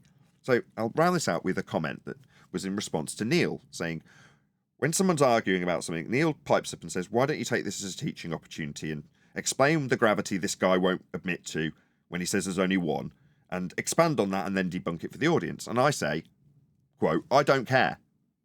Now, what I mean in that is, when a guy's not giving me a rebuttal, doesn't understand that there's more than one type of gravity, I don't care to expand on what those gravities he's claiming are to debunk them for an audience in that moment, right? I just want to point out that he hasn't got a rebuttal, move on. When there's no fundies around, there might be a teaching opportunity for gravity. But ultimately, my main concern isn't for the new guy that comes in that moment that doesn't realise there's more than one type of gravity. That's not my concern in that moment. Now, as a general I'd have rule... to disagree with you there. Say again, Neil. Brian. I'd have to disagree with you. I did. With Neil. Yeah, I know Neil did. Go ahead. You feel free. The reason I disagree with you is because the audience is listening to it. You don't know who the audience is. The audience is not just the people that are here live. There's people who listen to it who you don't know about, who might have just come across you. And they hear you saying there's more than one type of gravity, and this guy is saying, no, there isn't. And you then don't detail and show him up to be like, you might prove there's more than one type of gravity, but you don't say anything about that afterwards. It's like, to me, that's like, for to gain people's trust, it's good to show them that you know what you're talking about, and you can detail things that this guy even denied the existence of. Okay, let's just give you the context. So while you're in debate with a fundy-muting, rumpusing zealot who wants to tell you you're stupid because there's only one type of gravity, you say, I should, in that moment, take it as a teaching opportunity and unpack 5 different types of gravity on the spot with him rumpusing me. No. Contextually, if you heard the circumstances, you'd go, this is not an opportunity to unpack his claim of the 5 different types of gravity. It's just the opportunity to point out, no, you don't know what you're talking about. There are, as I told him, 5 different types of gravity, and I appealed to the people around me. I said, anybody listening into this isn't going to be shutting me down because there isn't 5 types of gravity. Everyone around you knows that. And I think I even explicitly says, I'm not going to unpack your claim for you because it's in the debate. Why would I? Now, I'm not saying that you're wrong. There is, and it was useful to have Neil interject at that point with that because it highlights that there is a teaching opportunity. It's just not the right moment. But interjecting that this is like in a book where you'd have a little star and at the bottom of the page it'd say, just a little note, teaching opportunity, here are the 5 different types of gravity. But in the tete-a-tete back and forth, when the winning point is not to unpack his own claim for him in that moment, that's where Neil got, I don't care. Not because I don't care about reaching the wider audience that may have come on that day. Obviously, that's my primary concern. That's all my main interest with the YouTube hat on. But in the debate, it wasn't appropriate. What was appropriate was but Neil you would added... have shown him to be an idiot. It was. You would have shown him to be a moron right on the spot. Yeah, but what was useful was you putting it in as an asterisk, as a teaching point. So now there's nobody going to be rumpusing this teaching point. He would have. He's telling me through the top of me, telling him that he's wrong and he doesn't understand gravity because he's saying there's only one. He's rumpusing that.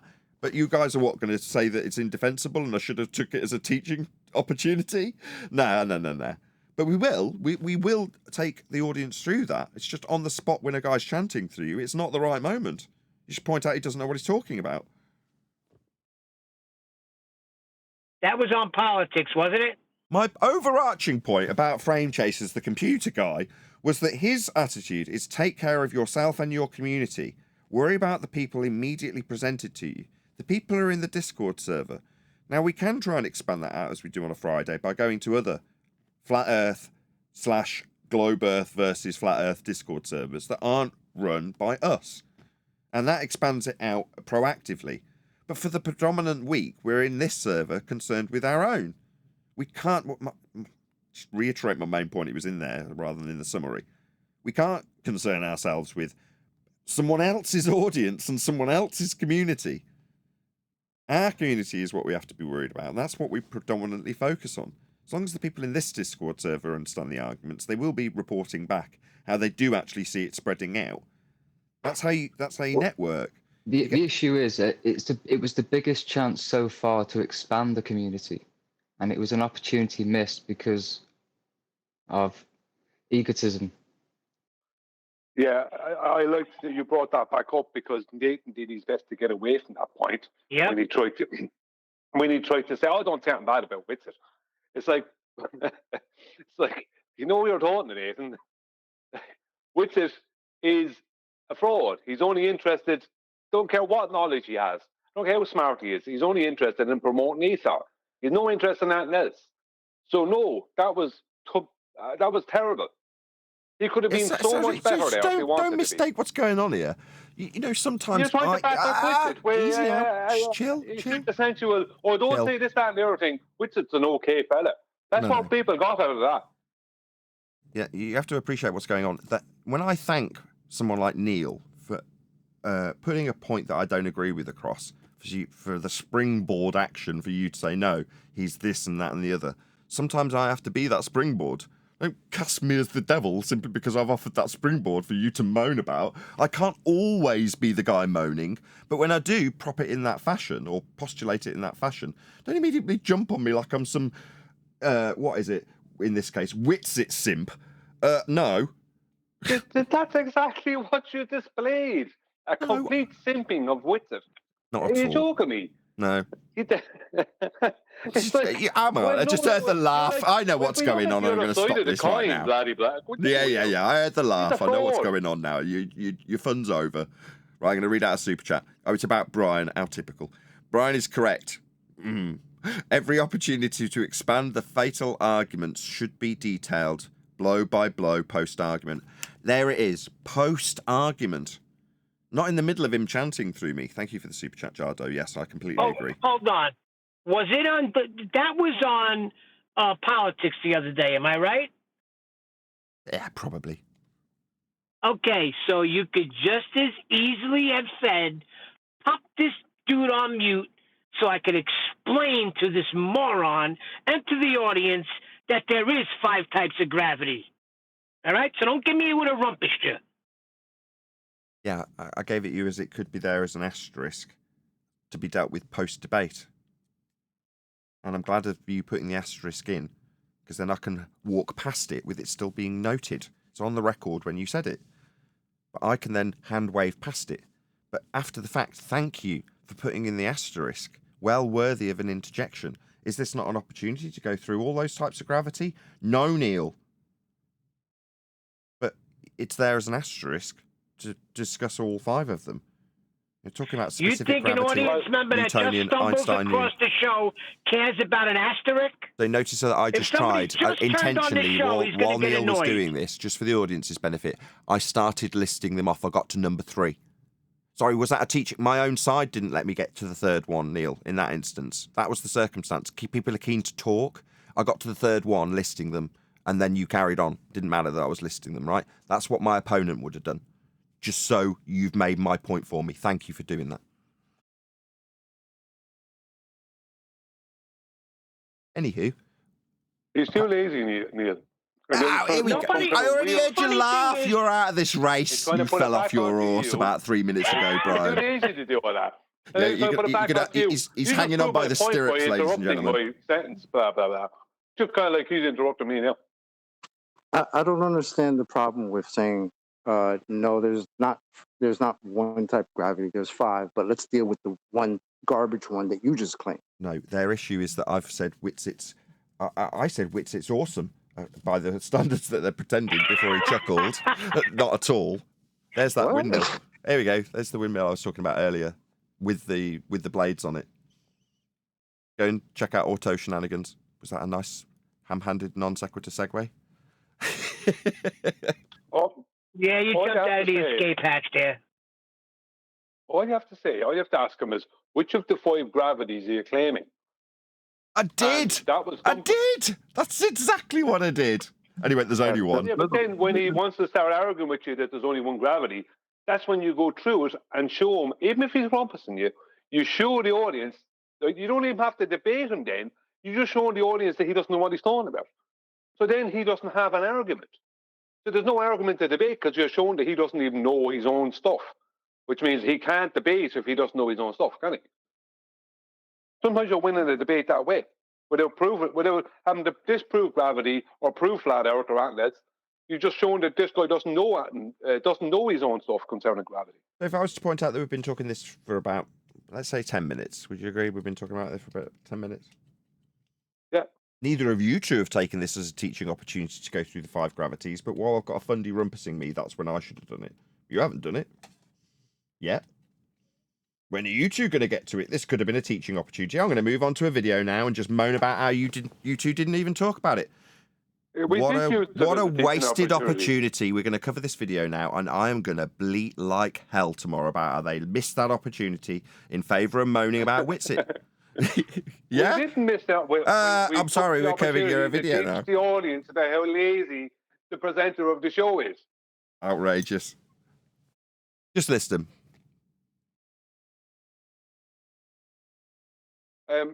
Incorrectly named Newtonian force of attraction gravity, general relativity, quantum gravity, electric gravity, aka which is dielectric acceleration, and specific gravity. The Newtonian, Einsteinian, electric, specific, and quantum. Those are the 5. Yeah, I always finish on the specific because that's the one people. The only real one. Are so focused on the other ones. Sorry? Specific's the only real one. The only real one. Sorry, Nathan. What does NASA recognize as types of gravity? They only recognize 2. That's what you should stick with. Nah, I'll go with the other ones as well. Yeah, so I'll just make up a type of gravity and we'll add it to the list. Have you got any details to go with it? Because outside of specific gravity, the rest of them are made up anyway. That's what I'm talking about. I would suppose you could go into specific gravity, but outside of that, those other ones don't exist. They were conjured. Yeah, but the reason I bring up O5 is I can then detail which one of them can be proven through scientific method, which is specific gravity, which I then, come on, like, I'm saying, why would you even bring up the other two that were conjured? Not that you can debunk them. Why would you even bring them up? which two are you talking about? The general relativity? No, he's saying and- why bring up No, I'm quantum talking and about electric? quantum gravity, that doesn't exist. Or the electric fairy tale gravity. I don't know. When Witsit Baghead makes up different shit, should we go and chase it? It's not about that. It's about It's exactly about that. character assassinating all of them. Stop. It's about- How dare Hang on, he? Nathan. How dare he? The example I made at length was that we shouldn't be chasing after the fans of other people and concern ourselves with what they do. We look after our own in this community. We make sure the people around us have got good arguments. Now you say, oh, it's not really about what Witsit's doing with his argument about electric gravity when I haven't detailed the 5, specifically detailing Witsit in his discussion. That's what this is talking about. Who was it in the panel? It was Sensual Goat saying, well, I think it was a missed opportunity. That's the whole discussion. Yeah, but the reason I bring up all 5 is so I can get to, and the reason why I say specific gravity last, because that last one is the one people aren't listening to, is so I can get to specific gravity and then show everyone what it actually is and how that's the only one that's actually provable through scientific method. Basically assassinating any validity the other 4 may have and belittling the other 4 and showing that one. That's one of the main reasons why I go through it, because I can bring them to specific gravity, can show them that it's officially known as relative density, and can show them that it's provable through scientific method. The other 4 then, what are they after that? Maybe Admiral will tell us. Oh, you know, the use of that word, that phrase, specific gravity, because it's like, that's not gravity. That's relative density. There are another name. I hate it. Yeah, but that's what's good about it, because if you go on Google, Google will tell you when you look for specific gravity, they literally say, like where they detail it, they literally say, originally known as, or better known as, relative density. They literally, Do you know what this is? That's what I like about it. Do you know what this is? This Google connects. it and Hold find- on, just one sec. Go on. Just one sec. This connects to what I was talking about earlier with conspiracy theories, right? Something stinks, and you were saying about the fuel consumption stench of conspiracy theories, where they're pretending at one extreme that there's no fuel used and all sorts of other crap, right? Well, this is a bit like that, isn't it? This is the stench coming off of gravity. We need to put more Exactly. thrown on this subterfuge fire. That's all this is. Quantum gravity? What? Where? Electric gravity? Where? You start throwing stuff on a subterfuge. Yeah, well, I'm hoping to get people to Google specific gravity. That's what I'm looking to end up having happen. Whether they trust me or not, if they Google that, they'll see, hang on, this fella seems to know what he's correct about this. And do you know what I mean? That's why the whole point of it is to funnel them into specific gravity, because then it can bring them to scientific methods and relative density and buoyancy, basically. Do you know what I mean? And it's like, yeah, everything is just buoyancy. That's what I'm waiting to go off. The everyday person's head. Everything is just buoyancy. That's what's, when they think about it. Yeah, steam goes up. There is no gravity, because that's all you need.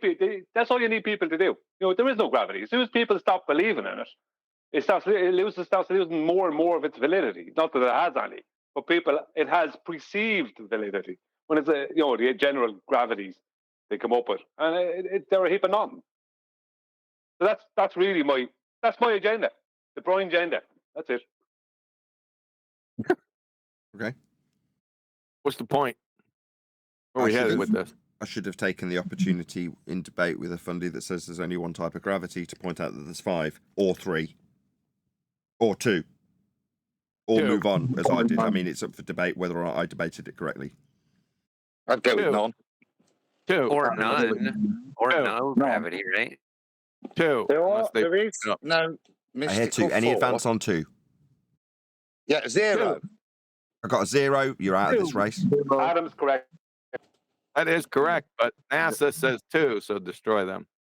Well, as soon as NASA can demonstrate a downward vector, or bias or force, then they've got a point. But until then, People can claim what they want, categorize as much. There's zero.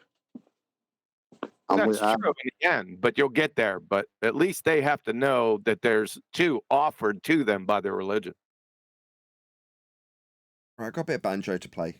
This was shared by 10th Man with a specific time. I shared as well. Hang on, Nathan. I told you this earlier, but I shared the Wakey one he put out the other day. It's actually not really him saying anything. It's just purely Wakey's thing with that astrophysicist. I'm just saying that could be a good thing to go over a second time.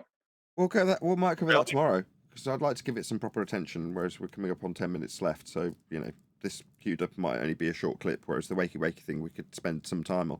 Explain to him in words of one syllable, so it's very, very easy to comprehend.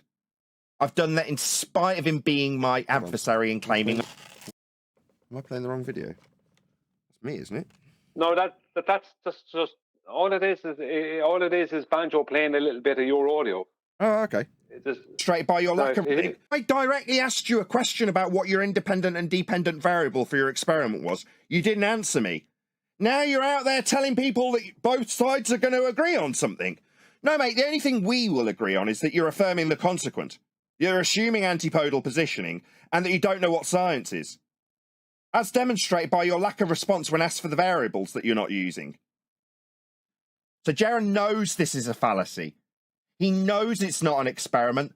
He's confirmed and had explained to him in words of one syllable. So it's very, very easy to comprehend. I've done that in spite of him being my adversary and claiming I'm a grifter as I attempt to feed my bleeding family by doing this. Nevertheless, he knows. Let there be no doubt, Jaron absolutely, unequivocally knows this is an affirming the consequent fallacy because he's had it explained to him. Well, if there's cameras down there, have we not got phones? Have we not got...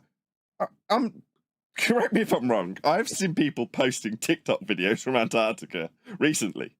So if they've got cameras down there, just get on the blower! Just say, yeah, just go out all the time like I did. I did it really easily for the North.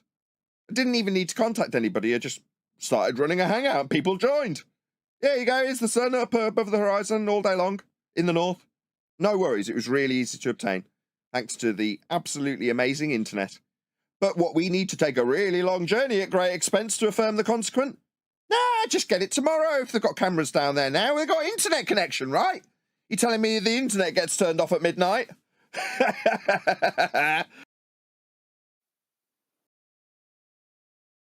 Oh, okay.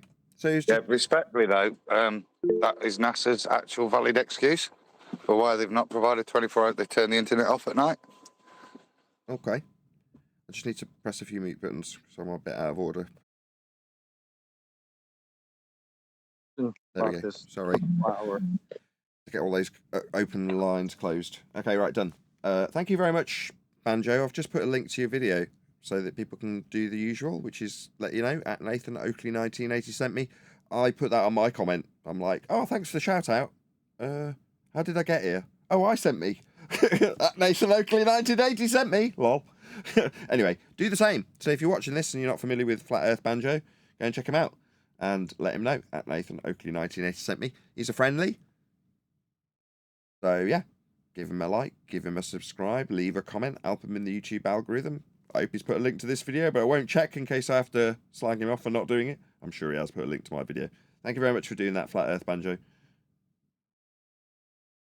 Can I put a question out there about this 24-hour thing? Sun in Antarctica thing. I'm going to go with no. Just real quick. Go on. Because something I'm thinking about. So let's say they do this flight and they go down there and they do find a 24-hour. Well, I'm sorry. Let's say they do find one, right? They're able to get this evidence of that, right? We all know automatically they're going to ask us to concede that because there's this 24-hour sun in Antarctica, obviously it's a globe, right? Let's say they go down there and they don't find it. Does anyone think that any glober is going to then concede that it's not a globe or this is a problem for their quote-unquote model? Does anybody think any glober is going to do that? If they I mean, go around we could and start a don't find little Deadpool or whatever. Have little bets on what they'll say. It was foggy. There you go. There's one. Yeah, that's what I'm saying. They're gonna come up with every excuse under the sun, pun intended, to say, well, obviously it's still a globe. We were just we couldn't find it this time, or some crap like that. We know this is gonna happen. So, like, to me, it's just all nonsense. Anyway, I'm done. Well, all you Well, can do is Brian point thinks out. he's a double agent, so he could end up in a suitcase. Nah. It's an affirming the consequent Then- fallacy. You point out the fallacy, No. show how they formulated it, and then lead them on their way. That's it.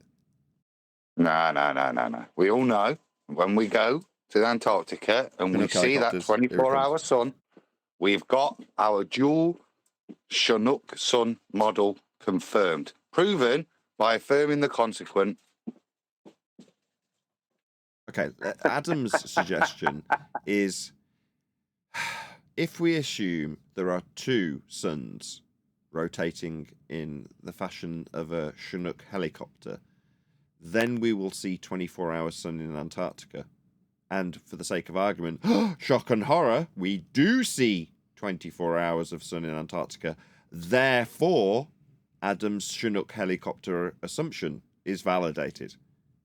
I mean, we could go on all day. If we assume that there is a caustic coffee cup sun, then we'll see a 24-hour sun in Antarctica. We saw a 24-hour sun in Antarctica, therefore caustic coffee cup sun. Anybody got any more? We could go on all day. The Brian's Atlantis. So if we go to Antarctica and see a 24-hour sun, then Antarctica is its own separate place with its own sun. Yeah, Atlantis, okay. Shock and horror, What they did Chuck see a was saying 24-hour reminded sun, me- therefore Antarctica is Atlantis. Its Yeah, own sun. no, it's its own place. I don't know. Let's call it whatever you want. It's its own island with its own sun. But the sun is small and close to it, so we don't see it. So it has a little orbit or something, or a little rotation around it. Little Okay. sun. I mean, we could also go into the conspiracy realm just for the dickheads watching. So, if we observe a 24-hour sun in... No, let's start with the affirming the bit. If there is a artificial sun generator been created, then we'll see a 24-hour sun in Antarctica. We saw a 24-hour sun. Therefore, they must have generated it with an artificial man-made sun generator. Yeah, let's affirm the consequent all day long. It's just a fallacy. Meanwhile, dangerous game for the globe, because they absolutely must confirm it to affirm the consequent. Their fallacy falls apart. Not that it really matters, it's still a fallacy, even if they affirm the consequent and view the claim to be observed phenomena that isn't confirmed yet. Because it's ambiguous. So it shouldn't be ambiguous. And if this proves sphericity, use the north. Really easy to get, like I said in that clip. Why don't they? Well, because they have to assume antipodal positioning. The very reason we should get the flight, the pitch data. So they're not just affirming the consequent with an antipodal assumption. They've got something to verify that their antipodal assumption is true. Every bowler, and I mean every single one of them. Up to just before I joined the show, I'm still getting comments on it.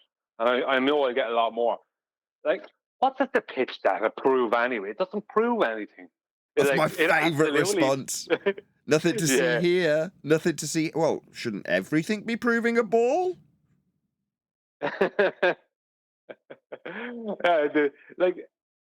It's just no. I don't know how many comments I'm not getting with that same comment. It doesn't prove anything. Pitch data doesn't mean anything.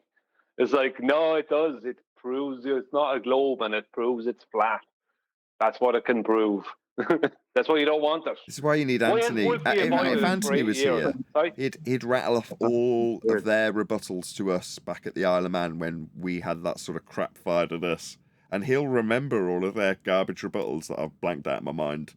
He'll know them all, and he'll be able to paraphrase them back when they say things like, "It doesn't matter, it's not important, nothing to see here." Anthony Riley will have a pre-packaged response for that.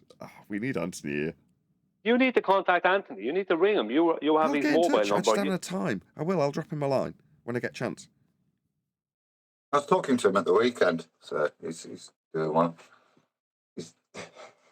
Did you mention pitch data? Hold on. It's important. Did you mention pitch data to him? No, Tortoria. Even your own side, Brian. Resets. I said this in the pre-show. It's going to take 10 times before the people around you start seeing the serious nature of it and start getting behind it and parroting it. You got totally rumpused at him. You are very despondent because people aren't getting behind you. And I'm like, even the people on your own side need it repeating 10 times. Adam, with the best concise summary of this argument so far, isn't even mentioning it to Anthony. So, 5 more repetitions, because you've gone around this do-si-do about 5 times. This will probably be the 6th. So 4 more times.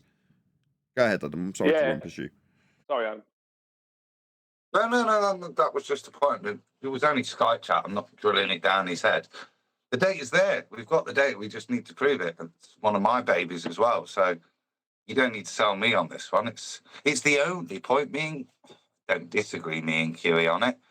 But it's the difference of approach when we deal with flight. I know how devastating this is. It's not just about dealing with gaining altitude. It's about navigating a ball and how the impossibilities. Yeah, I remember your presentation from 7 years ago. It still occasionally crops up. See, the thing about it, Adam's data. If Adam was just some official person working for an official airline and that was official data, this would have been over ages ago. No one can argue with Adam's data, but they can hand wave it if it's not official. That's the problem. And my problem, Nathan, was that flat earthers were wanting to argue with other flat earthers about a heap of nonsense, or they were wanting to be telling me that, Asher, what does it matter about pitch data? Surveying proves it's flat, and this thing proves it's flat, and that thing proves it's flat. It's like, why are you not able to just get behind the one thing? Why can you just take it on board how objectively awesome this is, and how we have an epic opportunity to put someone who's claiming they'd be spending a lot of money to prove whether it's flat or a globe, to show them that they can spend less money and don't have to go anywhere or do anything. You just have to get this data. And that will prove it either way objectively. There won't be anyone be able to argue with it. No, flat earthers want to have arguments about other stupid things or tell me, well, if you don't need pitch data, you have surveying. It's like, oh my God. Right. Stop telling them that they don't have to go there. They want to go, let them go. Why do you keep telling them they don't have to do that? Let me ask you a question. Would you have come up with this idea? And I know you probably have suggested it before. I know it was something you've tried to get before. But would you be on this pitch data thing this tough if they didn't decide to go to Antarctica? Like if they had never decided this was never a thing, right? Would you have decided to go after somebody for this pitch data? Let's say they were just taking a flight from New York to California, something like that. Would you have come up with this idea?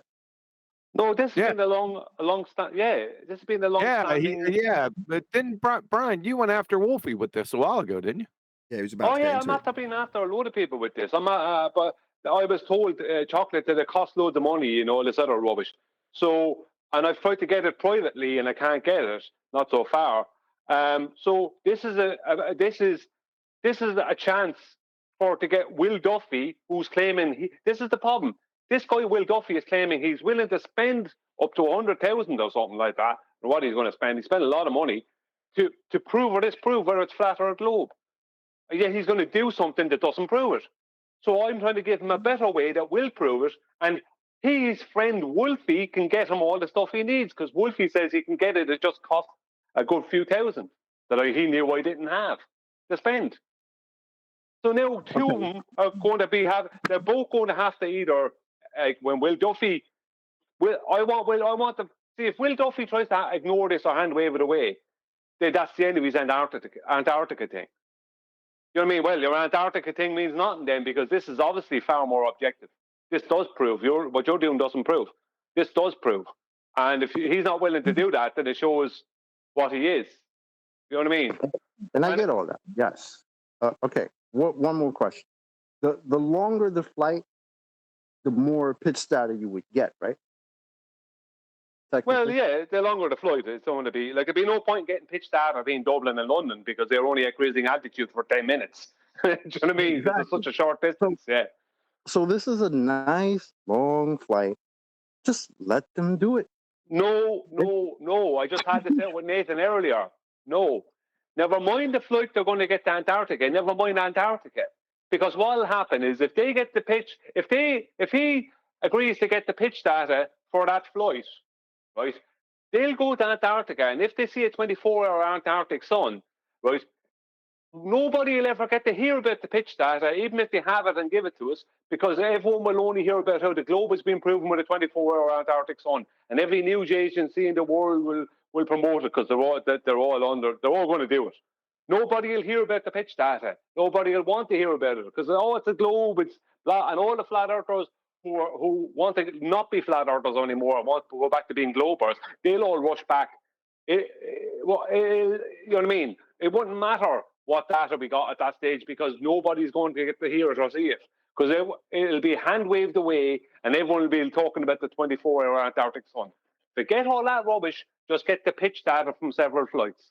Don't need to go to Antarctica. As I said earlier, no one needs to fall off any ice walls. No one needs to leave home. Just get the pitch data. That proves it one way or the other. Amalgamating the two of them is not good. Because if they do see a 24-hour Antarctic sun and they have the pitch data, they'll give us the pitch data because it won't make any difference then, or maybe they won't. If they don't see a 24-hour Antarctic sun and they're trying to hide they don't see it, do you think they're going to give us the pitch data? No way. So I want it completely separate. He's claiming he wants to spend money to prove either way. Okay, here's something that will definitely prove. You can't. You're doing it again. But You're trying to. think they're going to give you pitch data anyway? Hold on. Brian's trying to detach it from the subject matter while simultaneously involving himself in the subject. It's like when you said at the start of the show, when you present pitch data as an argument and someone says, well, what about surveying? You're like, well, I'm talking about pitch data. Well, he's talking about going to Antarctica. Now, I understand the reasons and reservations. You've told me them twice. But can you not see how this is a double-edged sword? Can you not see how off-putting it is when you go to somebody and say, I understand what you're doing, but if you were just to do what I'm doing, I've said it twice. It's not that. I'm holding someone to their word. If this guy Will Duffy is saying he's willing to spend money to prove objectively whether it's flat or a globe, what he's doing is not going to be objectively proving of anything. Most it'll do is disprove a globe. It won't disprove flat Earth. So what good is it? What you want is something that will prove or disprove. Well, and that's what pitch data so will. What you want to be his bud and tell him, oh, this won't do anything other than disprove a globe. So encourage it. If all it's going to do is disprove a globe, well, what's the loss to you? Just encourage it then. Yeah, but it doesn't. No, but the point is, I have to take into account that I've never been to this Antarctica place, so I don't know what they're going to see. And if they see a 24-hour Antarctic sun, and we even do get pitch data off, no one's going to see it or hear it because everyone's going to be saying the globe is proven with a 24-hour Antarctic sun, and nobody's going to want to ever see the pitch data. That's the problem. Maybe. I mean, people won't be aware of pitch data unless you tie it into people's interest in this subject. You're trying to piggyback off the interest, right? I'm trying to get I'm trying to get Will Duffy, right, to recognise it, and then have to come up with some heap of rubbish excuse to not get it, because that shows he's not interested. Because if he's genuinely interested, as he claims to be, holding someone to their claims and their words, then he will not go to Antarctica. He'll get the pitch data. Because someone who's genuinely interested will get the pitch data. An anti-flat earther would avoid the pitch data like the plague. Someone who only wants to get confirmation bias or be sneaky will not get the pitch data and go to Antarctica. Right, so or come back with some pitch data that no one's going to see because everyone's going to be talking about the 24-hour Antarctic sun they saw. So that's why I'm saying Anthony Riley would be good in these circumstances, because he'd be the one going, oh, you want to ignore the pitch data, really rubbing it in. So lean into it. You're already doing it, and they're already going, it's not important, nothing to see here. Lean into that. But that's what I'm trying to do, because I know what's the chances of Will Duffy getting the pitch data instead of going to Antarctica? What's the chances of that happening? Pretty slim, wouldn't you think? Is he going to spend all that money on pitch data? No, he's going to go to Antarctica. But I want him to have to address it. So when he addresses it and he decides he's not having nothing to do with it and he's going to Antarctica anyway and he's not going to get any pitch data or whatever rubbish he comes up with, right? When he does that, then nobody needs to pay any attention to anything he does after that. And I'm just trying to get flat earthers to see that every flat earther has been told about this 24-hour Antarctic sun trip thing. It's everywhere. It's everywhere in this arena. Every flat earther has been told about it. In December, it's all over for you. It's going to be a globe in December. This is what people are being told, right? The ballers won't shut up about it, right? And if any of us address it, it's been claimed that we're terrified of it. And we're not terrified of nothing. There's nothing to be scared of, right? So what I want to do is I want flat earthers to be armed with something to say, hang on, that doesn't prove anything, but this does prove something. We're willing to put our flat earth on the line. This proves or disproves that it's a flat earth globe. This data. Get that data, Will. And if he won't get that data, he's going to be laughed out of it. That's What's the the point. problem? If we go to Antarctica and we see a 24-hour sun, we know for a fact that the Earth is flat, yeah? And we've got two suns operating in a Chinook-style movement. Proves the Earth's flat, mate. Just... I'm being flippant there, but seriously, it's all you need to keep putting to these guys. We don't need... They're so stupid, right? We can't explain to them an affirming the consequent because that's what they've put together. So just put it back to them with other claims. I'm going on telly, mate. The second they see that 24-hour sun, I'm going to say, see, told you the Earth was flat. I'll be famous, proving we've got dual suns. Yeah? So... But that's the reality of where the conversation needs to go. Ridicule. It's pathetic what they're suggesting. Did we lose Adam? He's got a call, I think. But Adam is correct. Adam is correct. Because I think it's almost is time for us. Like, if he tries to ignore the pitch data, especially, it's time for the Chinook sun. I mean, it's Chinook sun time, because if they're going to make their stupid claim about it, we can make a stupid claim about it. Because how do I prove that Antarctica is not just some island anyway? That doesn't have its own sun. But how do I prove that? I can't. And can any of the ballers? They can't disprove that. They can't prove or disprove that either. So I can say just like Adam's Chinook sun. Yeah, absolutely, definitely flat. Chinook sun proves it's flat. Can only happen on a flat Earth. 2 suns. I don't care. I go along with that. You know, just because the whole thing is such. Adam is 100% correct. I know. I just know. I know exactly what Adam's saying. These bozos can't even see that they're affirming the consequent. And if they're smart enough to see they're doing it, they're willing to ignore it.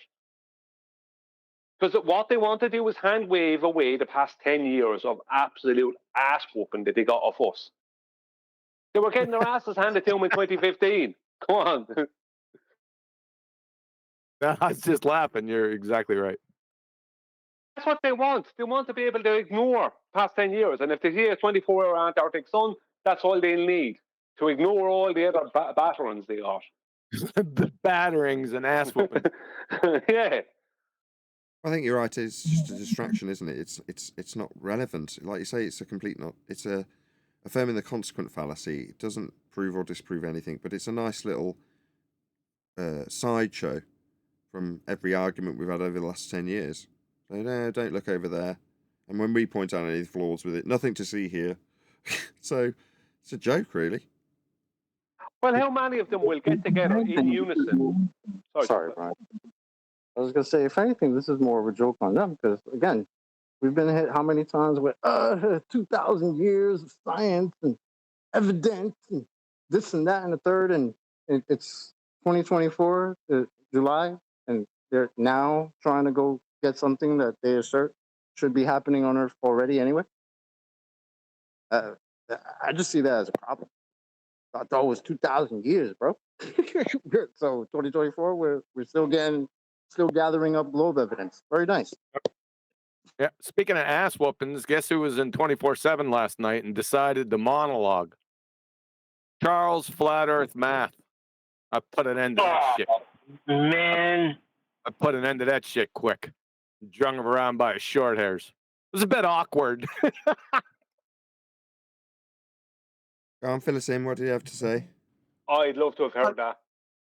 Not too much. I mean, he was just starting off with this, well, I do, observations in my backyard. I said, you know what I more or less did. Shut the hell up. And then I gave him an equation, not an equation, but a math problem to do, an easy one from back in the day. He couldn't do it. Couldn't do it. And everyone saw it. Hold on. Laughed at him. He's supposed to be a mathematician. What was the problem? Oh, it was easy, man. It was the pressure differential between 0.1 and 0.0000001. It got down to, please, just what's the first step into solving this problem? I boiled it down to that. He couldn't do it. I remember you pulling him on that before.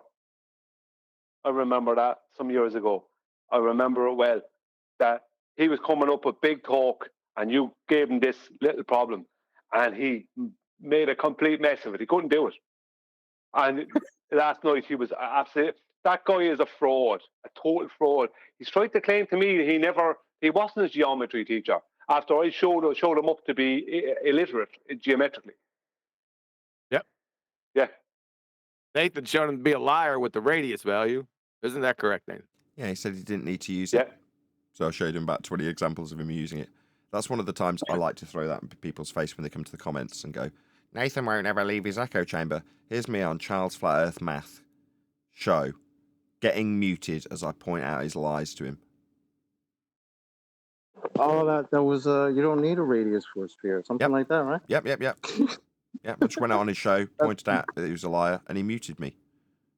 Yeah. Projection. That's why this show exists. I went out on the circuit long before Flat Earth debate existed, and what happened? You start making an argument and you immediately get muted. Or turned right down. Shouted over by 10 people. I'm like, this isn't on. We're not getting fair crack of the whip. So you start giving yourself your side. So it's not just globers that are running the show. Now we've got a Flat Earth and me running the show. Oh, right. Immediately you want to drag me away from us having our own platform where we don't get shut down. Oh, you want to claim that we do what you do now? We shut you down. No. I trimmed out a members-only video. Check it out if you're a member, where I show a guy coming on the show claiming that the photo quality from space is what will prove that space is real. I point out second law of thermodynamics violation, immediately ignored. I'm told that, well, nobody's claiming it's a vacuum. Well, NASA claim it's a vacuum. Well, nobody's claiming it's a perfect vacuum. Nobody said that it was going to be a perfect vacuum. That's a straw man. Shutting me down won't win your argument. And I then rattle off all of the rebuttals that I've had from him, with him rumpusing the crap out of me, trying to shut down and railroad my rebuttal to his crap rebuttals with, no, there's no vacuum, nobody's claiming it, and, well, nobody's claiming it's a perfect vacuum, and you're shutting me down to win. That was his rebuttals, while projecting out that I'm shutting him down. Yeah, that's what they do. That's why we need this platform, in order for us to have a fair crack of the whip when they say we defeat you. Well, to the untrained ear, when somebody's getting shut down, rumpused, when they're not getting the chance to actually conclude their point that wins, and that's taken as a defeat, that's unreasonable. What's their response? Oh, you shut us down. Project every one of their digressions straight onto us. No, we don't. We hear your chanting. We win when we overcome it with you trying to chant through us and moaning that you're not getting the opportunity to shut us down, as would usually be the case. Anyway, check it out if you remember. I released it just before we went live.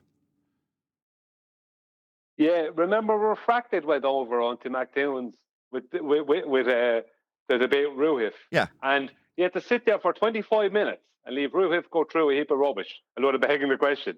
And then he got one sentence out of the two, wouldn't let him talk. Filibustered within one sentence. He had to listen to 25 minutes from Ruhif babbling on. He got one sentence and is immediately shut down. Immediately. That's what you want. That's what they need. That's their neutral platform. Neutral means I get 25 minutes to appeal to the audience till they've long tuned out if they're watching the replay. You get 3-4 seconds, tops. Then I'll turn off your mic, shut you down, tell you that you're wrong. Not give you an opportunity to address a single point in my 25-gun scattergun. John only needed 10 seconds, so they only gave him 7. That's the reality. He needed 10 seconds to point out every one of their arguments needed a flat earth to make it. They wouldn't give him enough time to even say that, because they know they lose immediately. 10 seconds is too long. He'll defeat us. Shut him down immediately. Unfortunately, I feel like it's only going to get worse the bigger this gets, because I know, because we've been noticing how this has been blowing up, right? The flat earth is becoming a lot more mainstream, obviously, with people like Candace and PBD, and it's just blowing up. It's just what's happening. And we know that that's triggering a lot of globalists. They want this to go away. They wanted this to go away 10 years ago, right? And it's not. It's just getting bigger now. So I feel like what happened to you and what's happening to a lot of flat earthers with just getting shut down with tactics instead of an actual debate, actual arguments, I feel like it's going to get much worse. Yeah, I hope so. I hope more people come and listen to the discussions that we have here and take heed of the arguments that we put out there. Realise where they've been critiqued by our own side to the nth degree, like today. You know, all we're doing is constantly criticising each other for how well we can be. We're a group of alphas all trying to one-up each other. Hypercritical of anything we do, even slightly wrong.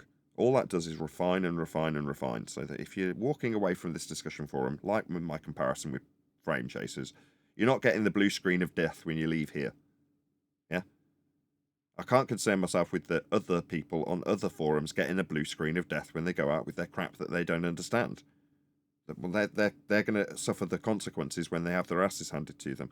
Yes, I get it. That looks bad on us.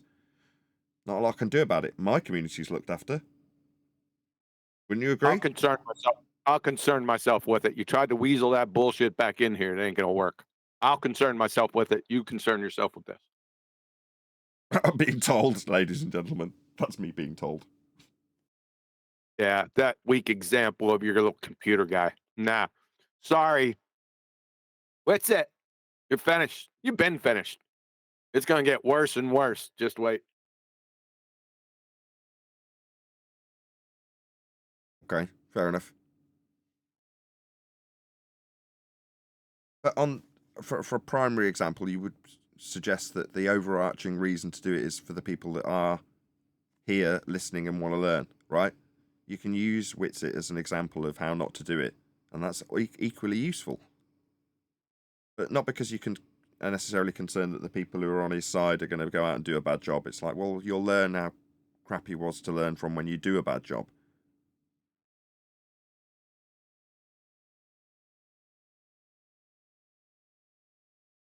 No one's getting behind me on this one. They've already told me, and they're just going silent. I'm looking over in my recommendeds. Again? And I'm looking over in my recommendeds. I'm on a video. I'm looking over here, and guess who I see? Dave Twangles McKeegan with his Antarctica causes so many problems for flat Earth. Has anyone seen that one yet? I've seen the thumbnail, and I'm in no doubt it's got 400 million views. 132,000. I haven't listened to it. I just looked over, so I was just wondering if you were aware of it. No. Like I say, I've seen the thumbnail. I'd like to review it now. I'd like someone to play it and we start reviewing it. I've got an appointment at 4. So, I mean, I'm going to round out the live show just so I can be accurate in the pre-show introduction where I say there will be an after show to follow. But in reality, it's going to be probably 5 or 10 minutes at the very most. I'm going to thank everyone for watching. So with that, I'll say, if you are watching this on either Nathan Oakley 1980 or Nathan Oakley Premiering streams, then stay tuned. As I say, there will be an after show to follow. It's a problem for us. They're the ones trying to get evidence. Well, Keegan is going. So he's going with them. yeah, he's going to be going there. Oh, it's going to be a nice little Glover vacation, huh? To the bottom of a ball. That's adorable. Say Schmiegel's going down there. Keegan's going there. Yeah. Call him Schmiegel. Keegan, McTown. Usual bozo. I'm sure he'll be using his flat baseline triangles to get down there, right? Like he told us. Clown.